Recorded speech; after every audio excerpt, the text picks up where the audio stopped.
আমার এই পরকালকে, এই আখিরাতকে, কিয়ামতের দিনকে যারা অস্বীকার করবে, যারা মিথ্যা মনে করবে, আমি তাদেরকে জ্বলন্ত আগুনের শাস্তি তাদের জন্য রেখেছি। জোরে বলেন নাউজুবিল্লাহ। সেই কিয়ামত যে দিনটা আল্লাহ পাক মানুষের জন্য রেখেছেন, সেই কিয়ামতের অবস্থা বড়ই মারাত্মক। মানুষেরা তা জানে না। মানুষ যদি তা বুঝতে পারতো, জানতে পারতো, তাহলে মানুষেরা গুনাহের কাজ করতে পারতো না। আপনারা কি চিন্তা করেন, ওই যে কাফেরগুলি মক্কার জীবনে, রাসূল পাক সাল্লাল্লাহু আলাইহি ওয়াসাল্লামের মক্কি জিন্দেগিতে যে সমস্ত মানুষগুলি চুরি করত, ডাকাতি করত, জিনা করত, বদমাশি করত, মানুষ হত্যা করত, এই লোকগুলি ফিরে আসলো কিসের কারণে? তাদেরকে এই আখিরাতের কথা বলা হয়েছে, এই পরকালের কথা বলা হয়েছে।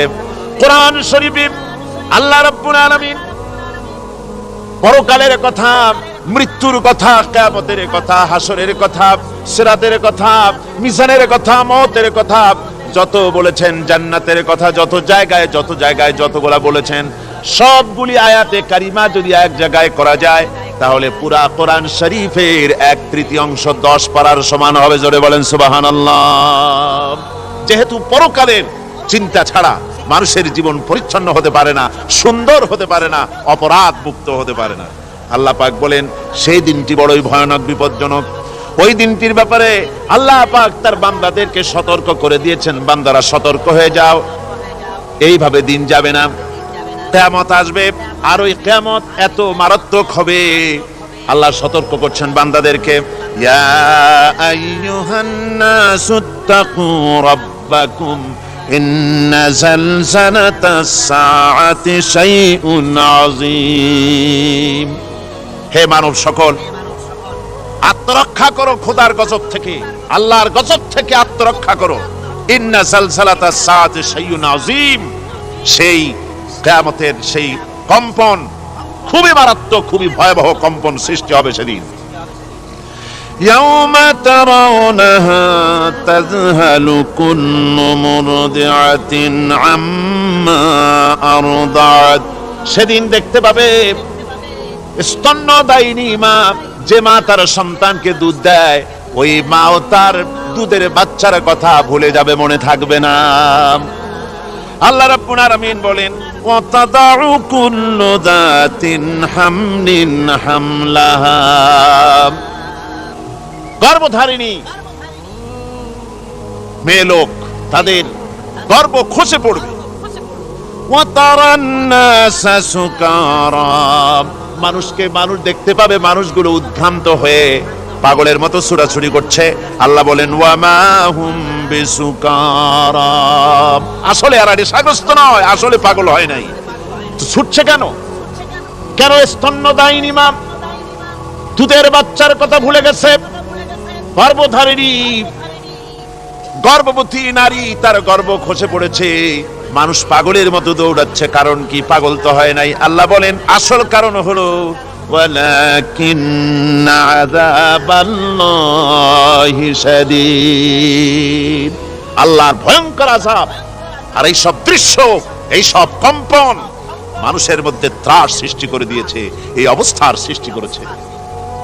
আমার ভাইয়েরা, আল্লাহ পাক বলেন, ওয়ানযিরহুম ইয়াওমাল আজিফাতি ইযিল কুলুবু লাদাল হানাজিরি কাযিমিন।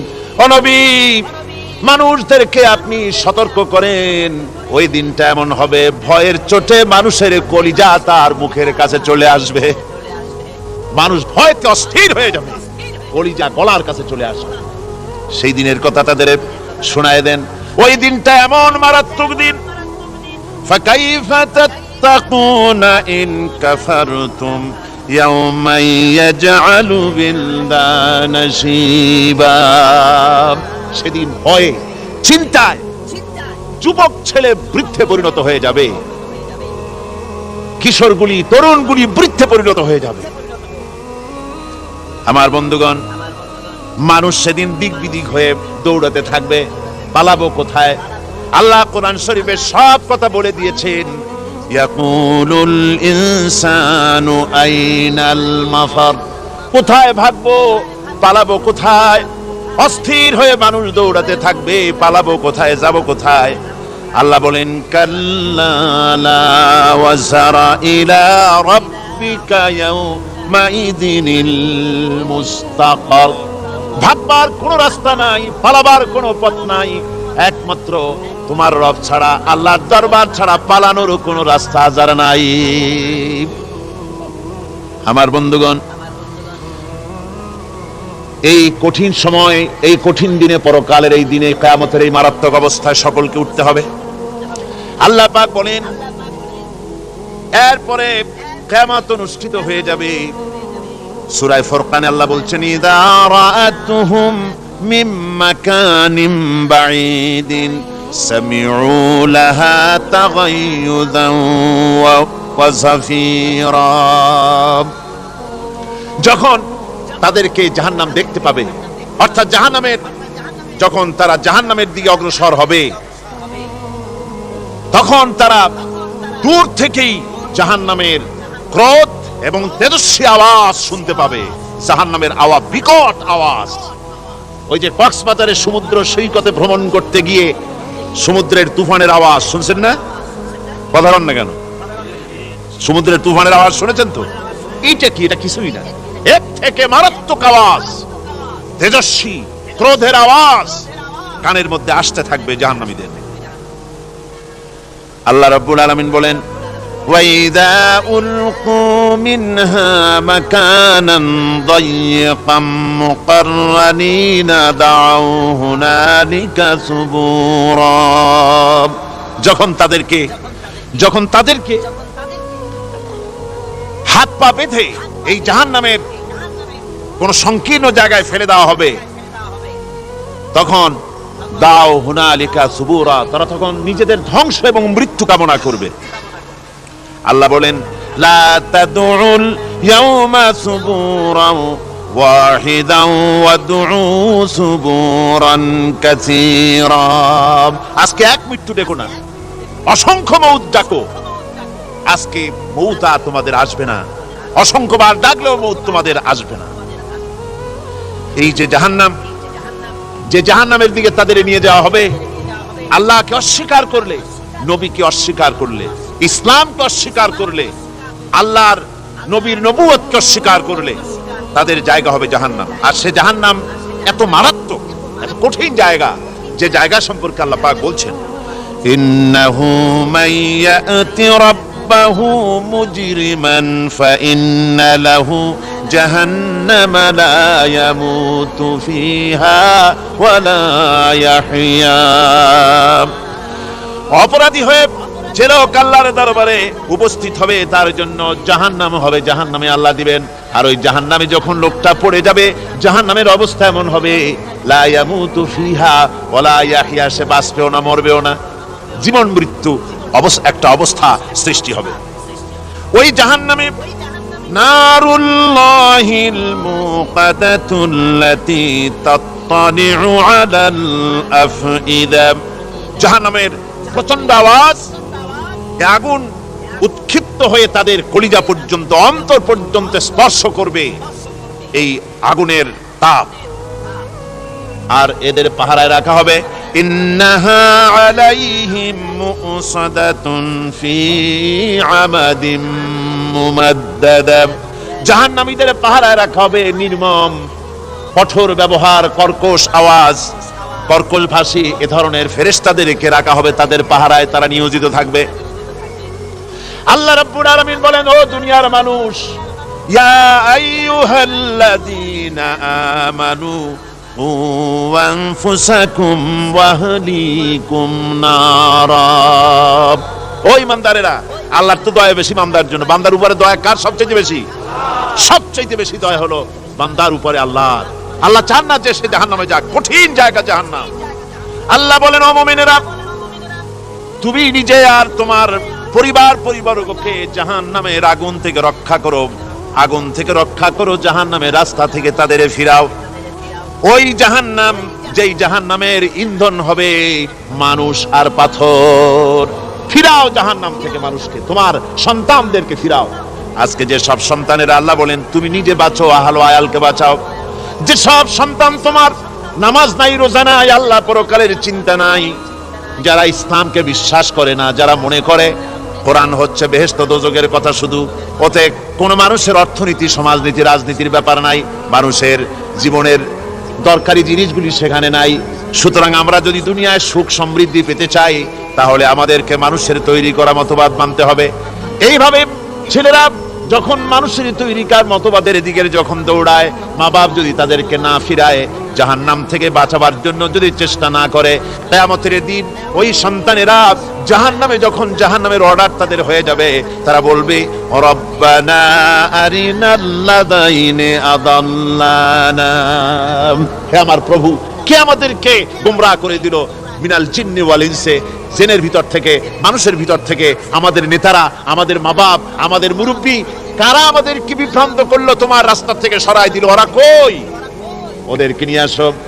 আমাদেরকে এই খারাপ রাস্তা থেকে ফিরায় নাই, জাহান্নামের পথে চলেছি, আমাকে ফিরায় নাই। ও আল্লাহ, আজকে এই জাহান্নামে যাওয়ার আগে ওই মা বাপ আর মুরব্বী আর নেতাগুলি নিয়ে আসো, নাজআলহুমা তাহতা আকদামিনা লিয়াকুনা মিনাল আসফালিন, নিয়ে আসো, ওদেরকে পায়ের তলে রেখে তারপরে জাহান্নামে যাব।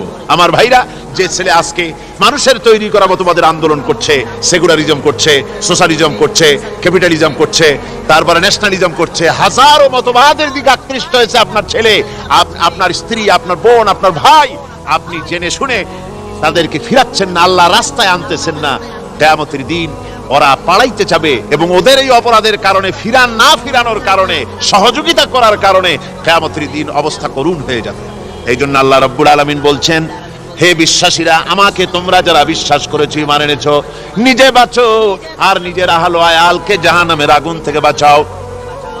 ওই জাহান্নাম আলাইহা মালাইকাতুন গিলাদুন শিদাদুন লা ইয়াসুনাল্লাহা মা আমারাহুম ওয়া ইয়াফআলুনা মা ইউমারুন। আল্লাহ রাব্বুল আলামিন বলেন, সেখানে অত্যন্ত কর্কশ, রূঢ় এবং নির্মম স্বভাবের এমন সব ফেরেশতা পরিচালক হিসেবে জাহান্নামে দেওয়া হবে, যারা আল্লাহর নির্দেশের বাইরে কোনো কাজ করে না, তারা সেই সব কাজই করে যা আল্লাহ তাদেরকে হুকুম করেন। তাদেরকে অনুরোধ করে, দরখাস্ত করে কোন রকম তাদের কাছে কোনো কৃপা, কোনো করুণা, কোনো মহব্বত কিছুই পাওয়া যাবে না। অত্যন্ত কর্কশ, রূঢ় মেজাজের ফেরেশতা সেখানে পরিচালক হিসেবে দেওয়া হবে। আর ওই জাহান্নামীদেরকে, যারা জাহান্নামে যাবে কিয়ামতের দিন, ফাল্লাযীনা কাফারু কুত্তিআত লাহুম সিয়াবুম মিন নার, আগুন দিয়ে কেটে তাই দিয়ে পোশাক তৈরি করে দেওয়া হবে, আগুনের পোশাক পরিয়ে দেওয়া হবে।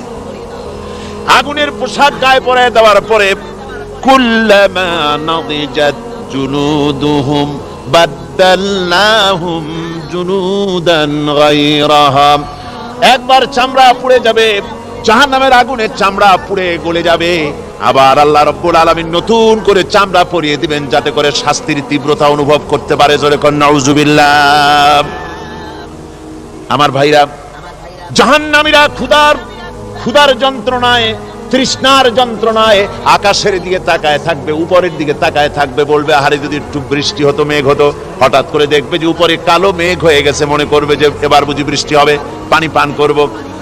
মেঘ তারা দেখতে পেল, মেঘের ভিতর থেকে অল্পক্ষণের ভিতরে গরম পানি পড়বে, এমন গরম পুজ, এমন গরম রক্ত পড়বে, যেগুলি পান করলে পরে সঙ্গে সঙ্গে পেটের নাড়ি, ভুঁড়ি আর কলিজা পিছনের দরজা দিয়া সব বেরিয়ে যাবে।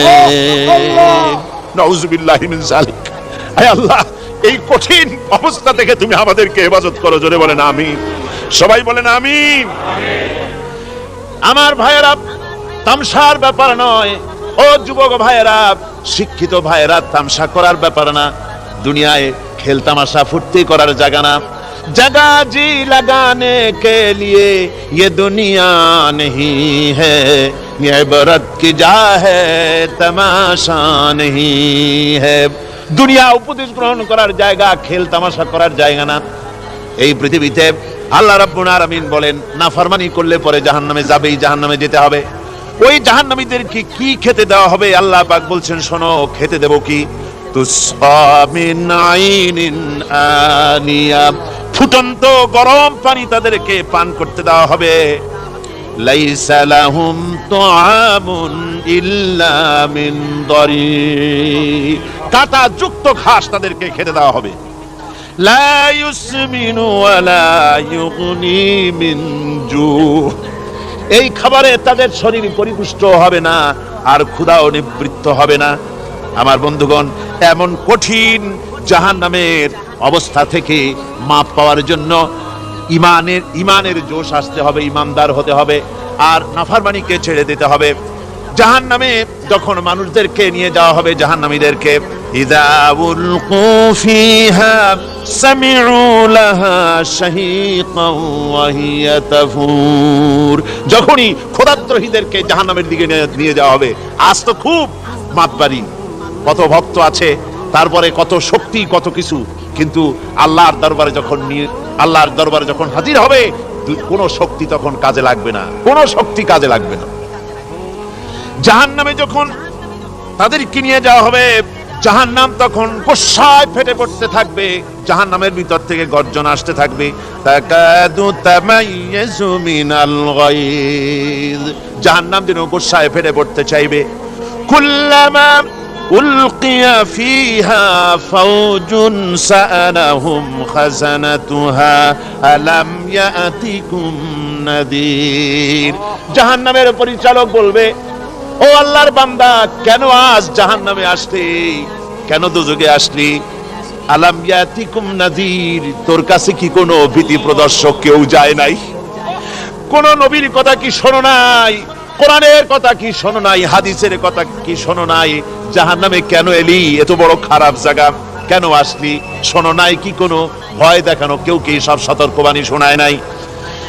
বেঈমানেরা বলবে, ক্বালু বালা ক্বাদ জাআনা নাযীর, হ্যাঁ আমাদের কাছে এসেছিল, আমাদের কাছে ভীতি প্রদর্শনকারী এসেছিল। ফাকাযযাবনা ওয়া কুলনা মা নাযালাল্লাহু মিন শাই, এসেছিল কিন্তু আমরা বলেছি বেটা মিথ্যে কথা বলে, জোরে কর নাউযুবিল্লাহ, বেটা মিথ্যে কথা বলে। কিসের ব্যস্ত, কিসের দোজখ? খালি খালি দোজখের একটা ভয় দেখাইয়া দুনিয়ার এই টাটকা সুখগুলি নষ্ট করতে চায় এরা। পয়গম্বরদেরকে এরকম বলেছে, আর আলেমদেরকেও যখন কোরআন হাদিস থেকে বলা হয় তখন বলে, এরা জানি দোজখের কথা কইতে, দোজখ কিসের, আর ব্যস্ত সে তো এক অসভ্য উদ্যান, জোরে কর নাউযুবিল্লাহ। এমনি করে তারা তামসা করে। ওরা বলবে, আমরা এসেছিল ভীতি প্রদর্শনকারী, আমরা মিথ্যে মনে করেছি, বলেছি ওটা মিথ্যে কথা, আর বলেছি আল্লাহ এই ধরনের কিছু নাজিল করেন নাই। জাহান্নামীরা বলবে, وقالوا لو كنا نسمع أو نعقل ما كنا في أصحاب السعير, আরে লাউ কুন্না নাসমাউ, তার মানে হলো যদি আমরা শুনতাম অর্থাৎ মানতাম, যদি নবীর কথা মানতাম, কোরআনের কথা যদি মানতাম, আর যদি ভালো করে বুঝতাম, মা কুন্না ফি আসহাবিস সাইর, তাহলে আজকে এই জাহান্নামের কঠিন শাস্তি আমাদের লাভ পেতে হতো না, জাহান্নাম থেকে বেঁচে যেতে পারতাম। কি সর্বনাশ করলাম, বুঝি নাই, যা কিছু শুনেছি মানুষের কথা মতো শয়তানের ওয়াসওয়াসায় পড়ে তো ভুলই করলাম। সেদিন যতই আফসোস করা হোক না কেন, এই আফসোস কোনো কাজে লাগবে না। قل أذلك خير أم جنة الخلد التي وعد المتقون كانت لهم جزاء ومصيرا, আল্লাহ বলছেন এই সব কথা বলার পরে, জাহান্নামের সব শাস্তির কথা শুনাইয়া আল্লাহ বলছেন, বলেন, কুল আযালিকা খায়রুন, এই পরিণতি কি ভালো যে জাহান্নামের পরিণতির কথা বলা হলো? তোমরা যে সমস্ত অবাধ্যতা করতেছো, ঈমান আনতেছো না, নবীকে গালাগালি করছো, ইসলাম মানতেছো না, নাফরমানি করছো, এর পরিণতি যা হবে, আযালিকা খায়রুন, এই পরিণতি কি ভালো? আম জান্নাতুল খুলদিল্লাতী উইদাল মুত্তাকুন, অথবা সেই চিরন্তন জান্নাত যার ওয়াদা করেছেন আল্লাহ পাক মুত্তাকিনদের জন্য, কানাত লাহুম জাযাআন ওয়া মাসীরা, যে জান্নাত হবে তাদের কর্মের প্রতিফল, আর এটাই হবে তাদের মহাযাত্রার শেষ মঞ্জিল, সেই জান্নাত, যে জান্নাত আল্লাহ রেখেছেন মুমিনদের জন্য। কাদের জন্য জান্নাত? মুমিনদের জন্য। সেটা এমন জান্নাত হবে লাহুম ফিহা মা ইয়াশাউনা খালিদিন, যা চাইবে মনের আশা আকাঙ্ক্ষা অনুযায়ী সব পাবে বেহেশতের মধ্যে। খালিদিন, চিরকাল সেখানে থাকবে। কানা আলা রাব্বিকা ওয়াদাম মাসউলা, এটা হচ্ছে তোমার রবের অবশ্য পূরণীয় ওয়াদা। জোরে বলেন সুবহানাল্লাহ। এটা তোমার আল্লাহর ওয়াদা এবং অবশ্যই তিনি তা পূরণ করবেন। তোমরা জান্নাতে থাকবে, সেখানে যা চাইবে তাই পাবে। একজন বলছিল জান্নাতে যাইয়া যা চাইবো তাই যদি পাই তাহলে তো খুব ভালো কথা। কয় যে হুজুর আমার তো হোক্কা খাওয়ার দারুণ অভ্যাস, তা বেহেশতের মধ্যে হোক্কা পাবো? বুজুর্গ ব্যক্তি বলছেন আল্লাহর বান্দা, বেহেশতে যাইয়া যদি তুমি হোক্কা খাইতে চাও তো আল্লাহ তোমার হোক্কা দিবেন, কিন্তু আল্লাহর কসম করে বলতে পারি বেহেশতে যাইয়া এমন পচা জিনিস খাওয়ার তোমার ইচ্ছে জাগবে না। এত ভালো জিনিস তুইয়া এই পচা জিনিস খাওয়ার ইচ্ছা তোমার জাগবে না মনের ভিতরে। বেহেশত আল্লাহ রাব্বুল আলামিন মুমিনদের জন্য রেখেছেন। আমার ভাইয়েরা, সে বেহেশতের বর্ণনা কোরআনে কারীমের মধ্যে আল্লাহ দিয়েছেন। একদিকে জাহান্নাম, কোরআনের বর্ণনা কত সুন্দর। জাহান্নামের কথা শুনতে শুনতে লোকেরা আল্লাহর ভয়তে হতাশ হয়ে যেতে পারে, আল্লাহর ভয়তে। সেই জন্য যত জায়গায় জাহান্নামের বর্ণনা আছে সাথে সাথে আবার আশার সঞ্চার করার জন্য আল্লাহ জান্নাতের কথা বলেছেন। কাহার এবং জব্বার নাম আল্লাহ যেখানে ব্যবহার করেছেন সাথে সাথে আবার গফুর রহিম নাম ব্যবহার করেছেন, বান্দা যেহেতু হয়রান হয়ে না যায়। আমার ভাইরা, একদিকে জাহান্নামের এই কঠিন শাস্তির কথা, আবার অপরদিকে আল্লাহ বলেন শোনো, এমন জান্নাত আমি রেখেছি, মাসালুল জান্নাতিল্লাতী উইদাল মুত্তাকুন, এমন বেহেশত মুত্তাকিনদের জন্য যার ওয়াদা করা হয়েছে এমন বেহেশত, সেটা ফিহা আনহারুম মিন মাইন গায়রি আসিন, সেখানে এমন সুন্দর স্বচ্ছ পানির ঝর্ণাধারা, সুমিষ্ট পানির ঝর্ণাধারা রাখা হয়েছে। ওয়া আনহারুম মিন লাবানিন লাম ইয়াতাগায়্যার তা'আমুহু, আর সেখানে দুধের ঝর্ণা রাখা হয়েছে যার স্বাদ কখনো নষ্ট হবে না। ওয়া আনহারুম মিন খামরিন লাযযাতান লিশারিবিন, আর রাখা হয়েছে পানীয়ের ঝর্ণাধারা যা পানকারীদের জন্য অত্যন্ত সুন্দর হবে, খুবই সুস্বাদু হবে। আর রাখা হয়েছে ওয়া আনহারুম মিন আসালিন মুসাফফা, পরিষ্কার পরিচ্ছন্ন সুস্বাদু মধুর ঝর্ণা। জোরে বলেন সুবহানাল্লাহ। ওয়া সাকাহুম রাব্বুহুম শারাবান তাহুরা, জান্নাতের ভিতরে তোমাদেরকে পান করানো হবে শারাবান তাহুরা, পবিত্র পানীয়। তাহের এবং তাহুর দুটি কথা। তাহের বলা হয় সেই জিনিসকে যা নিজে পাক আর একজনকে পাক করতে পারে না, যেমন মধু, যেমন তেল, যেমন দুধ নিজে পাক, কিন্তু দুধ দিয়ে যদি কেউ গোসল করে, দুধ দিয়ে যদি কেউ উযু করে, ও নিজে পাক কিন্তু আপনাকেও পাক করতে পারবে না। এটার নাম হচ্ছে তাহের। আর তাহুর বলা হয় সেই জিনিসকে যে নিজেও পাক এবং অন্যকেও পাক করে দিতে পারে, যেমন পানি। পানি নিজে পাক, ওটার দ্বারা উযু করলে, গোসল করলে সেও কি হবে? পাক হয়ে যাবে। আল্লাহ তাই বলেন জান্নাতের ভিতরে ওয়াসাকাহুম রাব্বুহুম শারাবান তাহুরা, জান্নাতের ভিতরে শরাবে তাহুর পান করানো হবে। ওই শরাবটা নিজেই পাক, আর যে পান করবে তাকে আরো পরিচ্ছন্ন পবিত্র করে দেবে। জোরে বলেন সুবহানাল্লাহ। সেই শরাব হবে এমন, খিতামুহু মিস্ক, যার মুখগুলি সুন্দর করে সুগন্ধ জিনিস দিয়ে, সুগন্ধি দিয়ে, মিস্ক দিয়ে আটকানো রয়েছে। তারপরে কি? ওয়াফি যালিকা ফালিয়াতানাফাসিল মুতানাফিসুন, এবার এই শরাব পান করার জন্য, এই পবিত্র পানীয় পান করার জন্য প্রতিযোগিতা করো, কে তোমরা প্রতিযোগিতা করে তার কাছে যেতে পারো। কিয়ামতের দিন আল্লাহ পাক জান্নাতে এই জিনিস পান করাবেন, আর ওই পাগলেরা কয় মদ খাওয়াবে। জোরে কান নাউযুবিল্লাহ। যার যে অভ্যাস সেটাই সে নিজেও তাই চিন্তা করে। আমার বন্ধুগণ, জান্নাতের ভেতরে আল্লাহ রাব্বুল আলামিন এভাবে মধুর ঝর্ণা রাখবেন, দুধের ঝর্ণা রাখবেন, সতত প্রবাহিত ঝর্ণাধারা সেখানে থাকবে। মুত্তাকিনা আলাল আরাইকি লা ইয়ারাউনা ফিহা শামসান ওয়ালা জামহারিরা, জান্নাতীরা ঠেস দিয়ে ছায়ার মধ্যে আরাম করে বসে থাকবেন, না তাদেরকে সূর্যের তাপ জ্বালাতন করবে আর না তাদের সেখানে কোনো কষ্ট হবে। এমনি করে আরাম করে তারা তার ভেতরে থাকবে। আর সেখানে তাদেরকে সুন্দর করে ছায়া সুনিবিড় এক সুন্দর জান্নাতের ভেতরে এক সুন্দরতম পরিবেশের মধ্যে আল্লাহ রাব্বুল আলামিন তাদেরকে সেখানে রাখবেন। এরপরে তারা وَإِذَا رَأَيْتَ ثُمَّ رَأَيْتَ نَعِيمًا وَمُلْكًا كَبِيرًا, সেখানে যেদিকেই তাকাবে সেদিকেই শুধু নিয়ামতের সাম্রাজ্য দেখতে পাবে, শুধু নিয়ামত আর নিয়ামত, এগুলি তাদের চোখে পড়বে।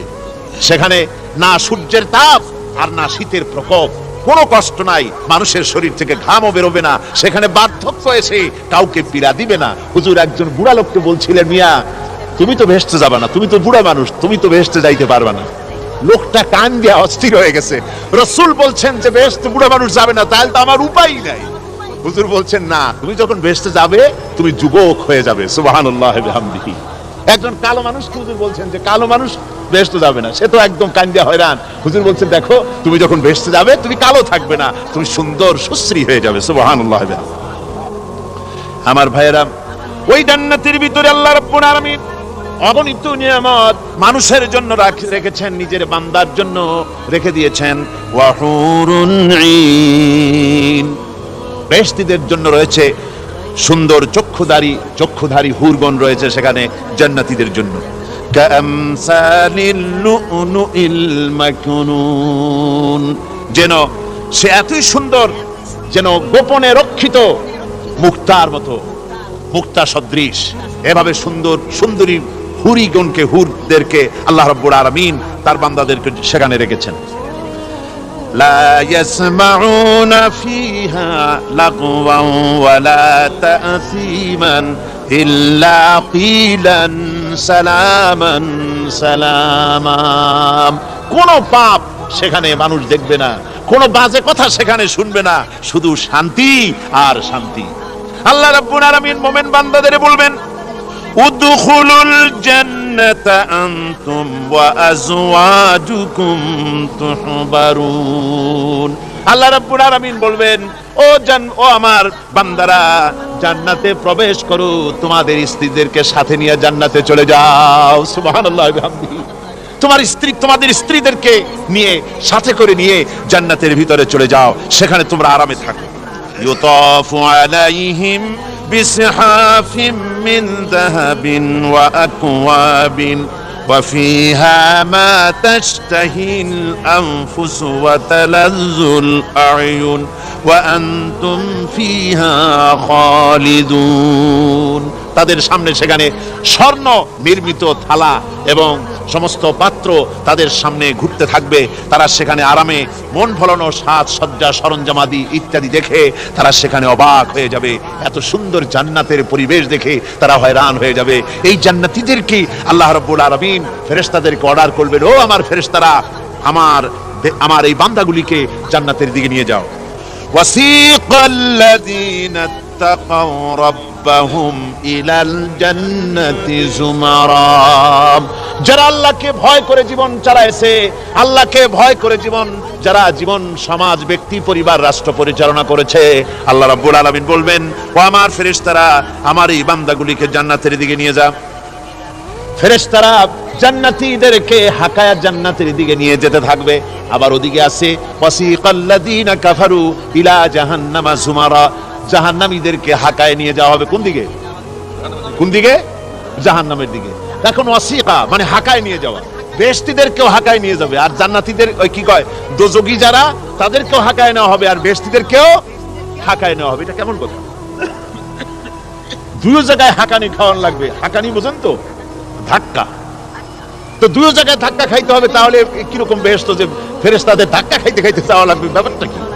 আমার ভাইরা, ব্যাপারটা হচ্ছে এই, আমি দৃষ্টান্ত দিতে গিয়া বলি, অনেকদিন বন্ধুর সঙ্গে দেখা হয় নাই, বহু বছর পর হঠাৎ করে এক বন্ধু আর এক বন্ধুর বাড়িতে এসেছে, যে বলছে, ভাই যদিও বহু বছর পর এসেছি কিন্তু আমার হাতে সময় নাই, আজ আমি বেশি সময় তোমার বাড়িতে থাকবো না। ওই বাড়িওয়ালা বন্ধু বলে, বন্ধু যতই ব্যস্ততা তুমি দেখাও না কেন, আজকে যখন তোমার একবার পাইছি আমি তোমাকে ছাড়বো না। এই হলো একটা ছাড়বো না। আর ঢাকা হাইকোর্টের সামনে থেকে মকিম গাজী পালায়ে গেছে, ডাকাত। পুলিশ খুঁজতে খুঁজতে হয়রান হইয়া এই ডাকাতটারে যদি পাওয়া যায়, আর ওই ডাকাত যদি বলে স্যার আপনি আমার ধর্মের ভাই, আপনি আমার বাপ, আপনি মেহেরবানি করে আমাকে ছেড়ে দেন, পুলিশ বলবে বেটা গোটা পুলিশ বাহিনী তোর জন্য হয়রান, তোরে যখন একবার পাইছি তোরে আর ছাড়বো না। তাহলে বন্ধুর ছাড়বো না আর পুলিশের ছাড়বো না এক জিনিস? এক জিনিস না। জাহান্নামীদেরকে ধাক্কা মারতে মারতে জাহান্নামের দিকে নিয়ে যাবে, জাহান্নামের দিকে যেতে চাইবে না, তাই ধাক্কা মারা লাগবে। আর বেহেশতীদের ধাক্কা মারা লাগবে কেন? বেহেশতীরা যখন জান্নাতের দিকে যেতে থাকবে ওদের জন্য লাল কার্পেট সম্বর্ধনা দেওয়া হবে, দুনিয়ার পচা লাল কার্পেট না, এত সুন্দর করে সাজানো থাকবে। এক একটা মঞ্জিলে যখন যাবে জান্নাতীদের জন্য সাজানো মঞ্জিল দেখে তারা মনে করবে এইটাই বুঝি বেহেশত। ঘটি বাটি লোটা যা আছে তাই নিয়ে ওইখানে বসে পড়বে। ফেরেশতারা কবে যে আল্লাহর বান্দা তুমি এখানে বসছো কেন, এটা তো বেহেশত না। কয় এর থেকেও ভালো আছে নাকি? কয় আছে না, ওঠো আরবিয়া উঠো। এইভাবে করে ধাক্কা মারবে, ওঠো সামনে যাও। আবার যখন সামনে যাবে সেখানে এর থেকে আরো সুন্দর পরিবেশ দেখে ওইখানে আবার বসে পড়বে, মনে করবে এটা বুঝি বেহেশত। বলা হয় ফেরেশতারা বলবে আল্লাহর বান্দা এটা জান্নাত না, এর থেকেও ভালো জায়গা, সুন্দর জায়গা। এইভাবে ধাক্কা মারতে মারতে তাদেরকে জান্নাতের কাছে নিয়ে যাওয়া হবে। হাত্তা ইযা জাউহা ওয়া ফুতিহাত আবওয়াবুহা ওয়া ক্বালা লাহুম খাযানাতুহা সালামুন আলাইকুম তিবতুম ফাদখুলুহা খালিদিন। এভাবে ধাক্কাতে ধাক্কাতে যখন তাদেরকে জান্নাতের দরজার কাছে নিয়ে যাওয়া হবে, আগে থেকেই তাদের জন্য দরজা খোলা থাকবে। সুবহানাল্লাহ, আগে থেকেই জান্নাত খুলে রাখা হবে। তাদেরকে বলা হবে, ওই জান্নাতের পরিচালক তিনি বলবেন আসুন, ওয়েলকাম করবেন তাদেরকে, সালামুন আলাইকুম, আপনাদের প্রতি আল্লাহর শান্তি বর্ষিত হোক। বড় ভালোভাবে জীবন যাপন করেছিলেন দুনিয়ায়, আল্লাহর হুকুম মেনে চলেছিলেন, আল্লাহর হুকুম পালন করেছিলেন। দুনিয়ার বুকে বড় অশান্তি, মানুষের নির্যাতন, মানুষের বদনামি, জেল জরিমানা, রাত জেগে তাহাজ্জুদের নামাজ পড়া, জিহাদের ময়দানে কষ্ট করে রক্ত দেওয়া, শহীদ হওয়া, কত কষ্ট করে আল্লাহর দ্বীন জমিনে কায়েমের চেষ্টা করেছেন, নিজের জীবনকে ভালো রেখেছেন, পবিত্র রেখেছেন। আজকে আপনার জন্য এই জান্নাত, ফাদখুলুহা খালিদিন, জান্নাতে প্রবেশ করুন এবং চিরকাল এই জান্নাতের ভিতরে থাকুন। আল্লাহ রাব্বুল আলামিন ওই জান্নাতের সবকিছু দান করে দেবেন তাদেরকে, বেহেশতের মধ্যে তারা পৌঁছে যাবে। আর এই বেহেশতে পৌঁছে যাওয়ার আগে, বেহেশতে পৌঁছে যাওয়ার আগে আরেকটি ঘটনা ঘটবে, সেটা হচ্ছে আল্লাহর নবী তিনি কাঁদতে থাকবেন। আল্লাহ রাব্বুল আলামিন বলবেন, নবী আপনি কাঁদেন কেন? আজকে তো আপনার কাঁদার দিন না, আজকে তো কাঁদার দিন না, কেন কাঁদেন? মাকামে মাহমুদ দিয়েছি, আপনাকে কাউসার দান করেছি, কেন কাঁদেন? নবীজি বলবেন, রব্বুল আলামিন আমি দেখতে পাচ্ছি মাঝে মাঝে ফেরেশতারা আমার উম্মতগুলিকে জাহান্নামের দিকে নিয়ে যাচ্ছে। আল্লাহ রাব্বুল আলামিন বলবেন, ও আমার নবী, ও আমার হাবিব, জান্নাতি উম্মতগুলি আপনি বাছাই করে নেন। হযরত আয়েশা রাদিয়াল্লাহু তাআলা আনহা বলেছেন, একথা শোনার পরে আমি প্রশ্ন করলাম, ইয়া রাসূলুল্লাহ, ওই পরকালে কিয়ামতের ময়দানে অসংখ্য নবীদের মাঝে, অসংখ্য নবীদের অসংখ্য উম্মতের মধ্য থেকে আপনার জান্নাতি উম্মত আপনি কি করে বেছে নেবেন? হুজুর বলেন, আয়েশা শরীফ, যদি কোনো ঘোড়ার কপাল যদি থাকে সাদা, আর সাদা কপালওয়ালা ঘোড়াটা যদি অনেকগুলি ঘোড়ার মধ্যে হারিয়ে যায়, তাহলে সাদা কপালওয়ালা ঘোড়াটারে কি তার মালিক খুঁজে পাবে নাকি? হযরত আয়েশা বলেন, হুজুর অনায়াসে পাবে।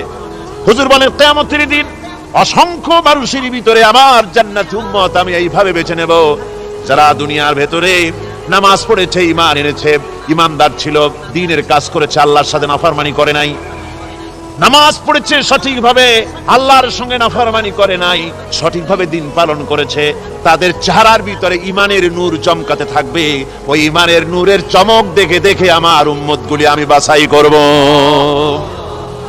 সেদিন ওই কিয়ামতের ময়দানে যারা নামাজ পড়ে না, রোজা রাখে নাই, বরং দ্বীনের সঙ্গে বিরোধিতা করেছে, আল্লাহর সঙ্গে নাফরমানি করেছে, ইসলামকে অস্বীকার করেছে, আল্লাহর দ্বীন যারা জমিনে কায়েম করতে চায় তাদের সঙ্গে বেয়াদবি করেছে, ওরা বলবে, হে রাসূল আমিও তো আপনার উম্মত, আমারও সুপারিশ করুন।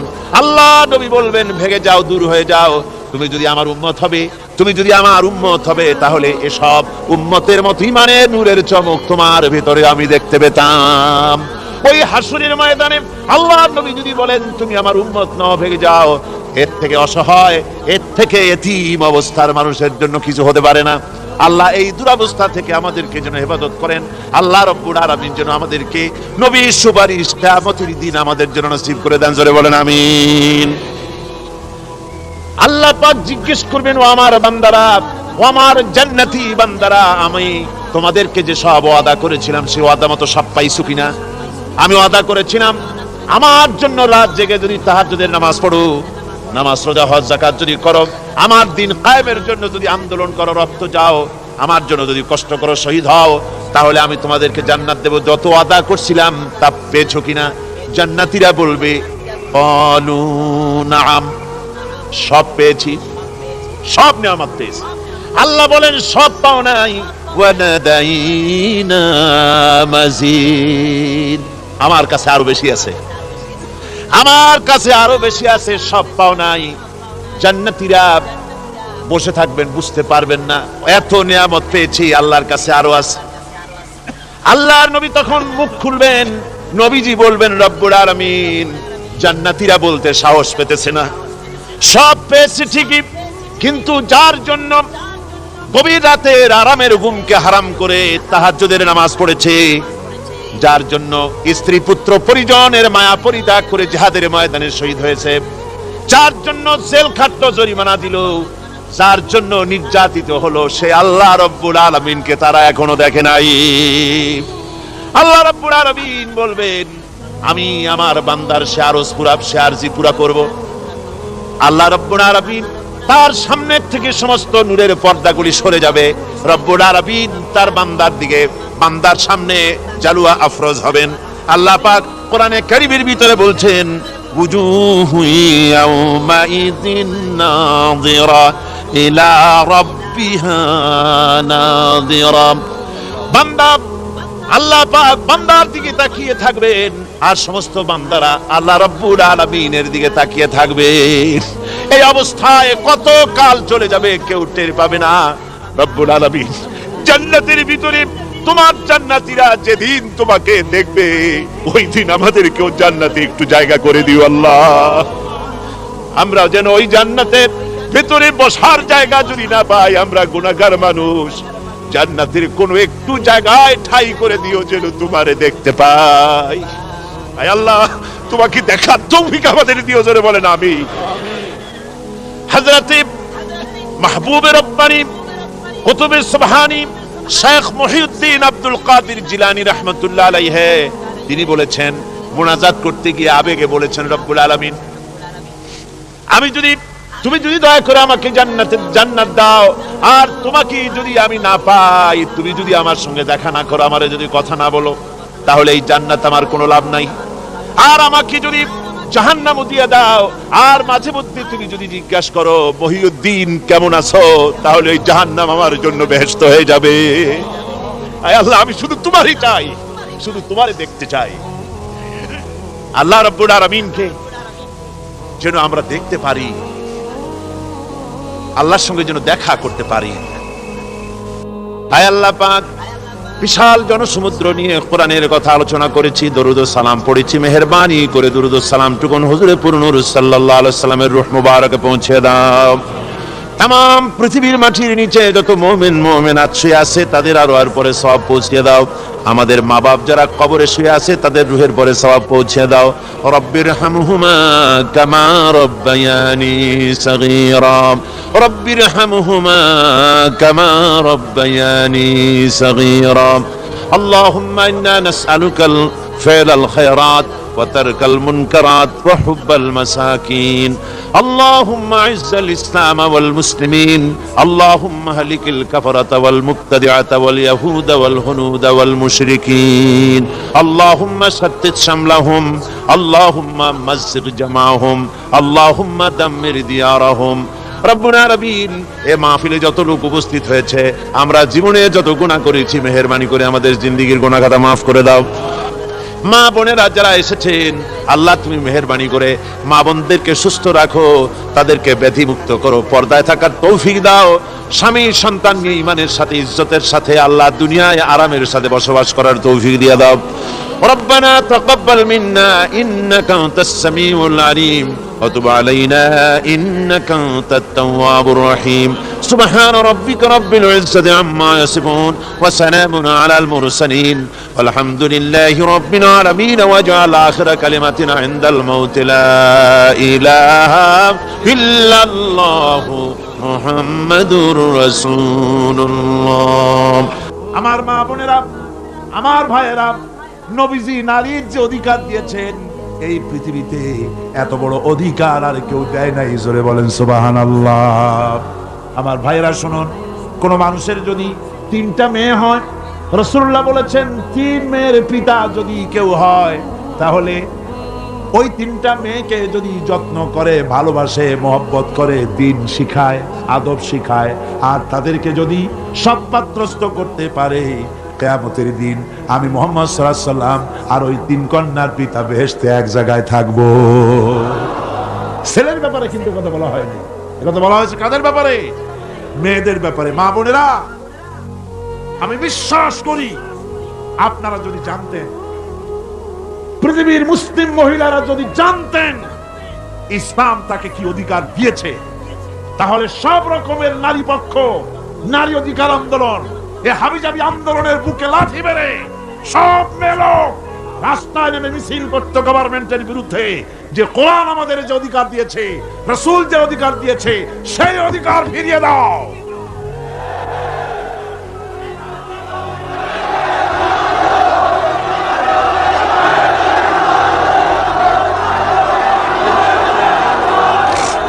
আমার বন্ধুগণ, রাসূলুল্লাহ বলেছেন, ভালো করে শুনেন, রাসূলুল্লাহ বলেছেন মেয়েদেরকে গালি দিও না। অনেক লোক আছে মেয়েদেরকে গালি দেয়, কন্যাকে গালি দেয়। হুজুর বলেছেন মেয়েদের গালি দিও না, কারণ আমি মুহাম্মদ সাল্লাল্লাহু আলাইহি ওয়াসাল্লাম মেয়েদের পিতা, আমি মেয়েদের পিতা। সুবহানাল্লাহ, সুবহানাল্লাহ। ভাইরা, হুজুরের বেঁচে ছিল কারা, ছেলেরা না মেয়েরা? কোন আপনারা কারা বেঁচে ছিল? সব ছেলেরা মারা গেছিলেন, ঠিক না? একটা হাদিস আপনি আমাকে দেখাতে পারবেন না, এমন একটা হাদিস নাই ছেলেরা মরে যাওয়ার পর হুজুর দুঃখ করে একদিন মুনাজাত করেছেন, আল্লাহ সব ছেলেগুলো নিয়ে গেলা, আমার একটা ছেলে দাও। একটা হাদিস নাই, একদিনের জন্য রাসূলুল্লাহ দোয়া করেন নাই। মেয়েতেই সন্তুষ্ট ছিল। মেয়ের কথা হুজুর বলেছেন, মেয়ের কথা বলেছেন, যখন তোমরা বাইরে যাবা, বিদেশে যাবা, বাজারে যাবা, কিছু না কিছু উপহার নিয়ে আসবা বাড়ি, আর উপহার এনে আগে দেবা মেয়েকে। সুবহানাল্লাহ কর, আগে কারে? সেই মেয়েরা আজ সমাজের সবচাইতে বেশি অবহেলিত, ঠিক কিনা কর? মেয়েটা একটু বড় হলেই আর একটা ছেলে যখন জন্মগ্রহণ করে, তখন এই ছেলেটারে কোলে নিতে নিতে ওর কাম সারা হয়ে যায়। তারপর বাড়িতে ভালো রান্না বান্না হলে ছেলের কিসমতে মুরগির কলজা, মুরগির ভালো ভালো অংশ, মাছের মাথা, সব ছেলে, মেয়ের কিসমতে হয় না। কথা ঠিক কিনা? ঠিক কিনা? এরপরে যদি রোগ হয়, মেয়ের অসুখ হয়েছে, ধৈর্য ধরতে তাকে নসিহত করা হয়, আর ছেলের অসুখ হওয়ার সাথে সাথে ডাক্তার 15টা বাড়িতে চলে আসে, ঠিক কিনা? এই বৈষম্য ইসলাম করেনি, আপনারা করেছেন, সমাজ করেছে। এই বৈষম্য ইসলাম করেনি। আমার বন্ধুগণ, মেয়েদের মর্যাদা কত বেশি, আল্লাহ রাসূল কত মর্যাদা দিয়েছেন নারীকে, মেয়েদেরকে কত মর্যাদা দিলেন। এই মেয়ে, তার কিসমতে বাড়িতে এই অবস্থা হলো। তারপরে যখন বড় হলো, বিবাহ দেওয়ার সময় বাপে করলো কি? বাপ বিবাহের সময় মেয়েকে একটা পালঙ্ক দিল, সোফা সেট দিল, কাপড় চোপড় দিল, সোনা দানা দিল, বাস বাসানির মতো একটা আসসালামু আলাইকুম দিয়ে দিল, যাও। জমির ভাগ দিল না, বাড়ির ভাগ দিল না, ব্যবসার ভাগ দিল না, জমি বাড়ি টাকা পয়সা সবকিছু ছেলেদের নামে লিখে দিল। মেয়েটাকে জন্মের মতো ব্যবসার টাকা দিয়া, বাড়ি দিয়া বঞ্চিত করে দিল, ঠিক কিনা কর? ঠিক কিনা? এরপরে হাজী শাহ মক্কা শরীফ গেছে, মায়েরে ঠকাইছে জন্মের ঠকা। মক্কা শরীফ থেকে হজ করে আইসা 15 হাত লম্বা জামা একটা গায়ে দিয়ে আসছে।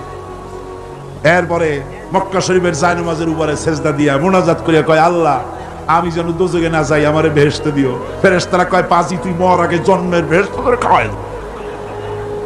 মেয়েরে ঠকাইছিস, বোনেরে ঠকাইছিস, ফুপুকে ঠকাইছিস, বেহেশত তো সোজা তোর মামু বাড়ি। মেয়েকে ঠকানো যাবে না। ছেলের যে অধিকার আছে মেয়েরও সে অধিকার আছে। এই অধিকারের কথা কোরআনে বলা আছে, নাই? চিল্লায় বলেন নাই? মেয়ের অধিকার আদায় করেন। আপনার ধানি জমি থেকে তার অংশ দিবেন, আপনার বাড়ির জমিন থেকে অংশ দিবেন, আপনার ব্যবসার টাকার অংশ দিবেন। ছেলেও আপনার, মেয়েও আপনার। আপনার নামাজ, রোজা, হজ, যাকাত, তাহাজ্জুদ কাজে লাগবে না যদি মেয়েকে ঠকান। ইসলাম নারীকে এই অধিকার দিয়েছে। এই মেয়ে কদিন পরে আরেকজনের বউ হয়ে গেল। বিবাহের সময় দেখেন অধিকার কার বেশি? সুবহানাল্লাহ কর। আমি বলি সারা পৃথিবীর সমস্ত মানুষ যদি তাদের কলিজাটা ছিঁড়া রাসূলুল্লাহর পায়ের উপরে দিয়ে দিত, রাসূলুল্লাহর ঋণ শোধ হতো না। এ পৃথিবীর মানুষের অধিকার তিনি দিচ্ছেন। নারীর কোনো সম্মান নাই। যেই যুগে মেয়ে হয়েছে শোনা মাত্র গলাটা টিপে বেরিয়ে ফেলাই দিচ্ছে। আল্লাহ কোরআন শরীফে বলছেন, বিআইয়ি যামবিন কুতিলাত, কোন অপরাধে মেয়েগুলির মারি ফেলতেছো? অপরাধটা করছি, এই মেয়ে মেরে ফেলতেছে। ওই যে হাদিস শরীফে একটা লোক গিয়ে কাঁদতেছিল মুসলমান হওয়ার পরও। হুজুর কয়, কান্দো কেন? ওই যে আমার গুনাহ কি মাফ হয়েছে? হুজুর বলেন, হ্যাঁ মাফ হয়ে গেছে, কলেমা পড়ছো মাফ হয়ে গেছে। কয় যে হুজুর আমি তো মারাত্মক গুনাহ করছি। বলে কি? বলে আমার একটা মেয়ে, সেই মেয়েটাকে নিয়ে আমি, ঘটনা লম্বা, আমি সংক্ষেপে বলতেছি, মেয়েটাকে ফাঁকি দিয়া তারে আমি মারবো, বুঝতে দেই নাই আমার বউরে। বললাম চলো বেড়াইতে যাই। মেয়েটা আমার সাথে সাজাই দিয়েছে, তার মা বেড়াতে নিয়ে যাবো এইটু কথা মনে করে।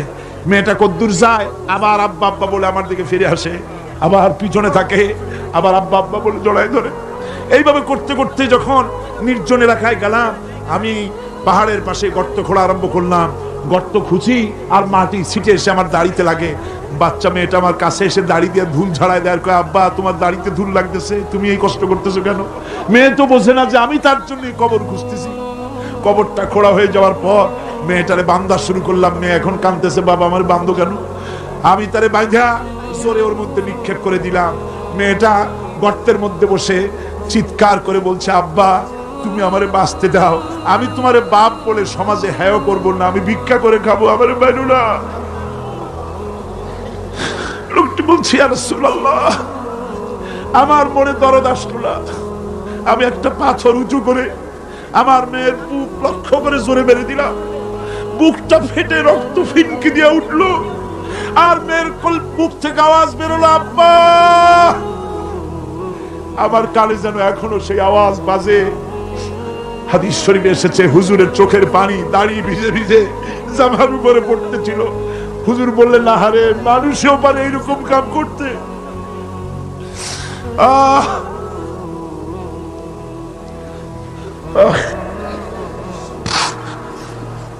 পৃথিবীতে নারীর যখন কোনো সম্মান ছিল না, মর্যাদা ছিল না, সেই সময় আমার রাসূল, আমার বিশ্বনবী নারীদেরকে সম্মানের হাত ধরে গর্তের ভিতর থেকে উঠাইয়া রানীর সিংহাসনে বসায় দিলেন।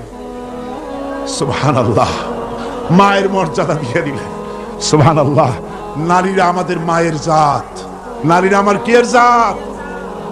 মায়ের জাত। আমার মা বোনেরা, তোমাদের সম্মান কত তোমরা জানো না। আমরা পুরুষ, আমাদের পায়ের তলে জুতা, আর তোমরা আমাদের মায়ের জাত। তোমরা নারী, তোমাদের পায়ের তলে আল্লাহর জান্নাত, আল্লাহর বেহেশতটা তোমাদের পায়ের তলে। এই সম্মান আল্লাহ তোমাদের দিয়েছে, নবী দিয়েছেন। সুবহানাল্লাহ। ভাইরা আমার, অধিকার ইসলাম দিয়েছে। বিবাহ যখন হয়, এই বিবাহের সময় এজেন্ট আনতে হয়। আর বিবাহ হচ্ছে বিবাহ বৈঠক। এজেন্ট আনার জন্য ওই যে কি জানি কয়, ম্যারেজ রেজিস্ট্রার বা মৌলবি সাহেব, কার অনুমতি আগে নেয়? বলেন কার অনুমতি? তাহলে অধিকার ইসলাম পুরুষে দিল না মেয়ে লোকে দিল? আগে মেয়ে লোকের কাছে যাও, মেয়েটাকে জিজ্ঞেস করো সেই বিবাহে রাজি আছে কিনা। সুবহানাল্লাহ পড়ে, এই বিবাহে রাজি আছে কিনা জিজ্ঞেস করো, তার অধিকারী বেশি। এরপরে এই বিবাহে করার ব্যাপারে কত বৈষম্য। আজ বিবাহ করতে গেলে যৌতুকের প্রথা এসেছে। রাসূলুল্লাহ যৌতুক দিয়েছিলেন, ওটা যৌতুক না, ওটা উপহার, ওটা হাদিয়া। রাসূলুল্লাহ তোহফা দিয়েছিলেন হুজুরের জামাই। সুবহানাল্লাহ, কি জামাই! এক জামাই তো জিন্নুর আইন, যাকে ফেরেশতারা পর্যন্ত লজ্জা করতো যারে দেখে, হযরত উসমান রাদিয়াল্লাহু তাআলা আনহু। আরেকজন হযরত আলী কাররামাল্লাহু ওয়াজহাহু।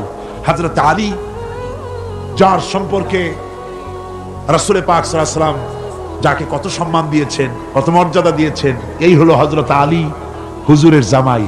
আনা মাদিনাতুল ইলম ওয়া আলিউম বাবুহা, আমি হলাম জ্ঞানের রাজ্য, আর আলী হলো সেই রাজ্যে প্রবেশের দরজা। সুবহানাল্লাহ। ভাইরা, এই হলো জামাই। আর মেয়ে খাতুনে জান্নাত, বিনতে রাসূল, বেহেশতের সমস্ত রমণীদের সরদারিনী মা ফাতিমাতুজ জাহরা রাদিয়াল্লাহু তাআলা আনহা। কি উপহার দিলেন বিয়েতে রাসূল! এই মেয়ে আর এই জামাই। উপহার হলো খেজুরের ছোবড়ার একটা তোশক, পানি উঠাবার জন্য একটা মশক, আর আটা পেশা একটা জাতকা। এই হলো নবীর মেয়ে আর জামাইয়ের জন্য উপহার। আজ সমাজের ভেতরে যৌতুক সৃষ্টি হয়েছে।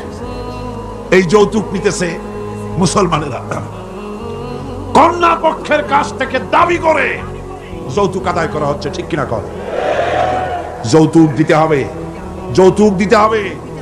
কি দিবা? পাজেরো জিপ লেটেস্ট মডেল, 10 লক্ষ টাকার ক্যাশ, গুলশানে অফিস, মঙ্গল গ্রহে বাড়ি। মানে মেয়ে জন্ম দিয়া বাপ এমন বিপদে পড়েছে যেন তওবা করা দরকার, আল্লাহ আমারে মাইয়া দিও না। ঠিক কিনা কর? সমাজের অভিশাপ, হারাম।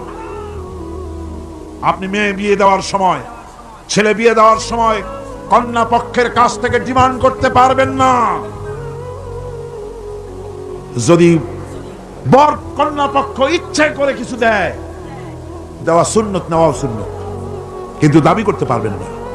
দাবি করে যদি নেন, শুকরের মাংস খাওয়া কি? বলেন নাকি? কুত্তার পায়খানা খাওয়া কি? আর যারা জবাব দিলেন না তাদের জন্য কি মোবা? কুত্তার পায়খানা খাওয়া কি? সুতরাং মেয়ে বিয়ে, ছেলে বিয়ে দেওয়ার সময় কন্যা পক্ষের কাছ থেকে যৌতুক আদায়ের নামে দাবি করে কোনো কিছু শুয়ারের মাংসের মতো, কুত্তার পায়খানার মতো এসব জিনিস আপনারা কি দাবি করে আদায় করবেন? আমি আজকে দেখতে চাই যে সব পিতারা মাহফিলে এসেছেন, ছেলের বিয়ে আজও দেন নাই, সেই সব পিতারা কোরআনের মাহফিলে হাত তুলে শপথ করেন কুত্তার পায়খানা খাবেন না, শুয়ারের মাংস খাবেন না। হাত উঁচু করেন। ওই ছেলেরা, তুমি বাপ হইছো কবে? হাত নামাও। ছেলেরা না, শুধু পিতারা, ছেলের বাপেরা হাত উঁচু করে আমি দেখবো। তা হোক, ছেলের বাপেরা হাত উঁচু করে আমি দেখবো। আলহামদুলিল্লাহ। হাত নামান, কোন আলহামদুলিল্লাহ, আরো জোরে কোন আলহামদুলিল্লাহ। এবার তোমরা যারা হাত উঠাতে গিয়ে বেকুব হইছো, এইবার তোমরা জওয়ানেরা, তরুণেরা, ছাত্ররা, যুবকেরা, তোমরাও তো বিবাহ করবা। যারা বিবাহ করো নাই, বিয়ে করার সময় তোমার এই চিন্তা করা দরকার, টেলিভিশন, গাড়ি, ক্যাশ, সবকিছু চাইতে বেশি মূল্যবান তোমার স্ত্রী। ঠিক কিনা? ঠিক কিনা? সেই স্ত্রী হবে তোমার কাছে বেশি মূল্যবান। দাবি করে কিছু নিতে পারবা না। যদি শ্বশুর একটা ঘড়ি দেয়, সুমা খাইয়া হাতে লাগাই নিয়ে আসবে।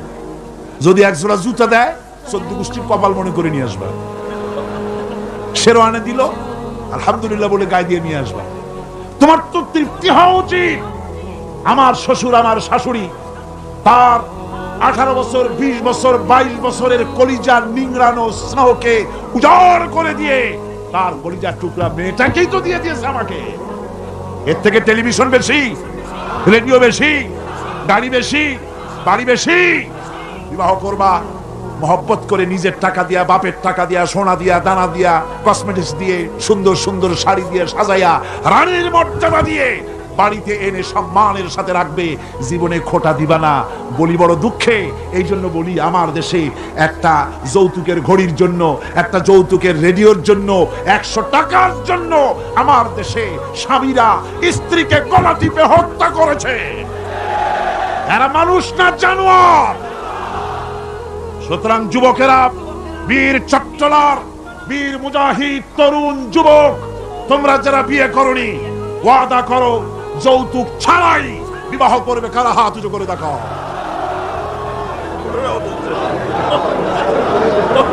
বুড়ারা হাত তুললে তো মনে হয় যেন আবার বিয়ে করতে চায়।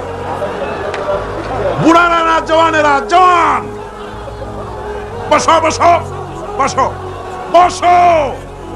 আলহামদুলিল্লাহ, জোরে কোন আলহামদুলিল্লাহ, আরো জোরে কোন আলহামদুলিল্লাহ। আমি তো দাঁড়াইতে বলি নাই, আমি তো দাঁড়াতে বলি নাই। ভাইরা দাঁড়ালেন কেন? বলছি দোয়া কবুলের রাত, দোয়া করিয়া যান। বসেন, কেউ দাঁড়িয়ে থাকেন না, সবাই বসেন। আর জোরে সরে একটুখানি দরুদ শরীফ পড়েন। সালাতুনিয়া রাসূলুল্লাহ আলাইকুম, সালামুনিয়া হাবিবাল্লাহ আলাইকুম। মোহব্বত দিয়া কোন সালাতুনিয়া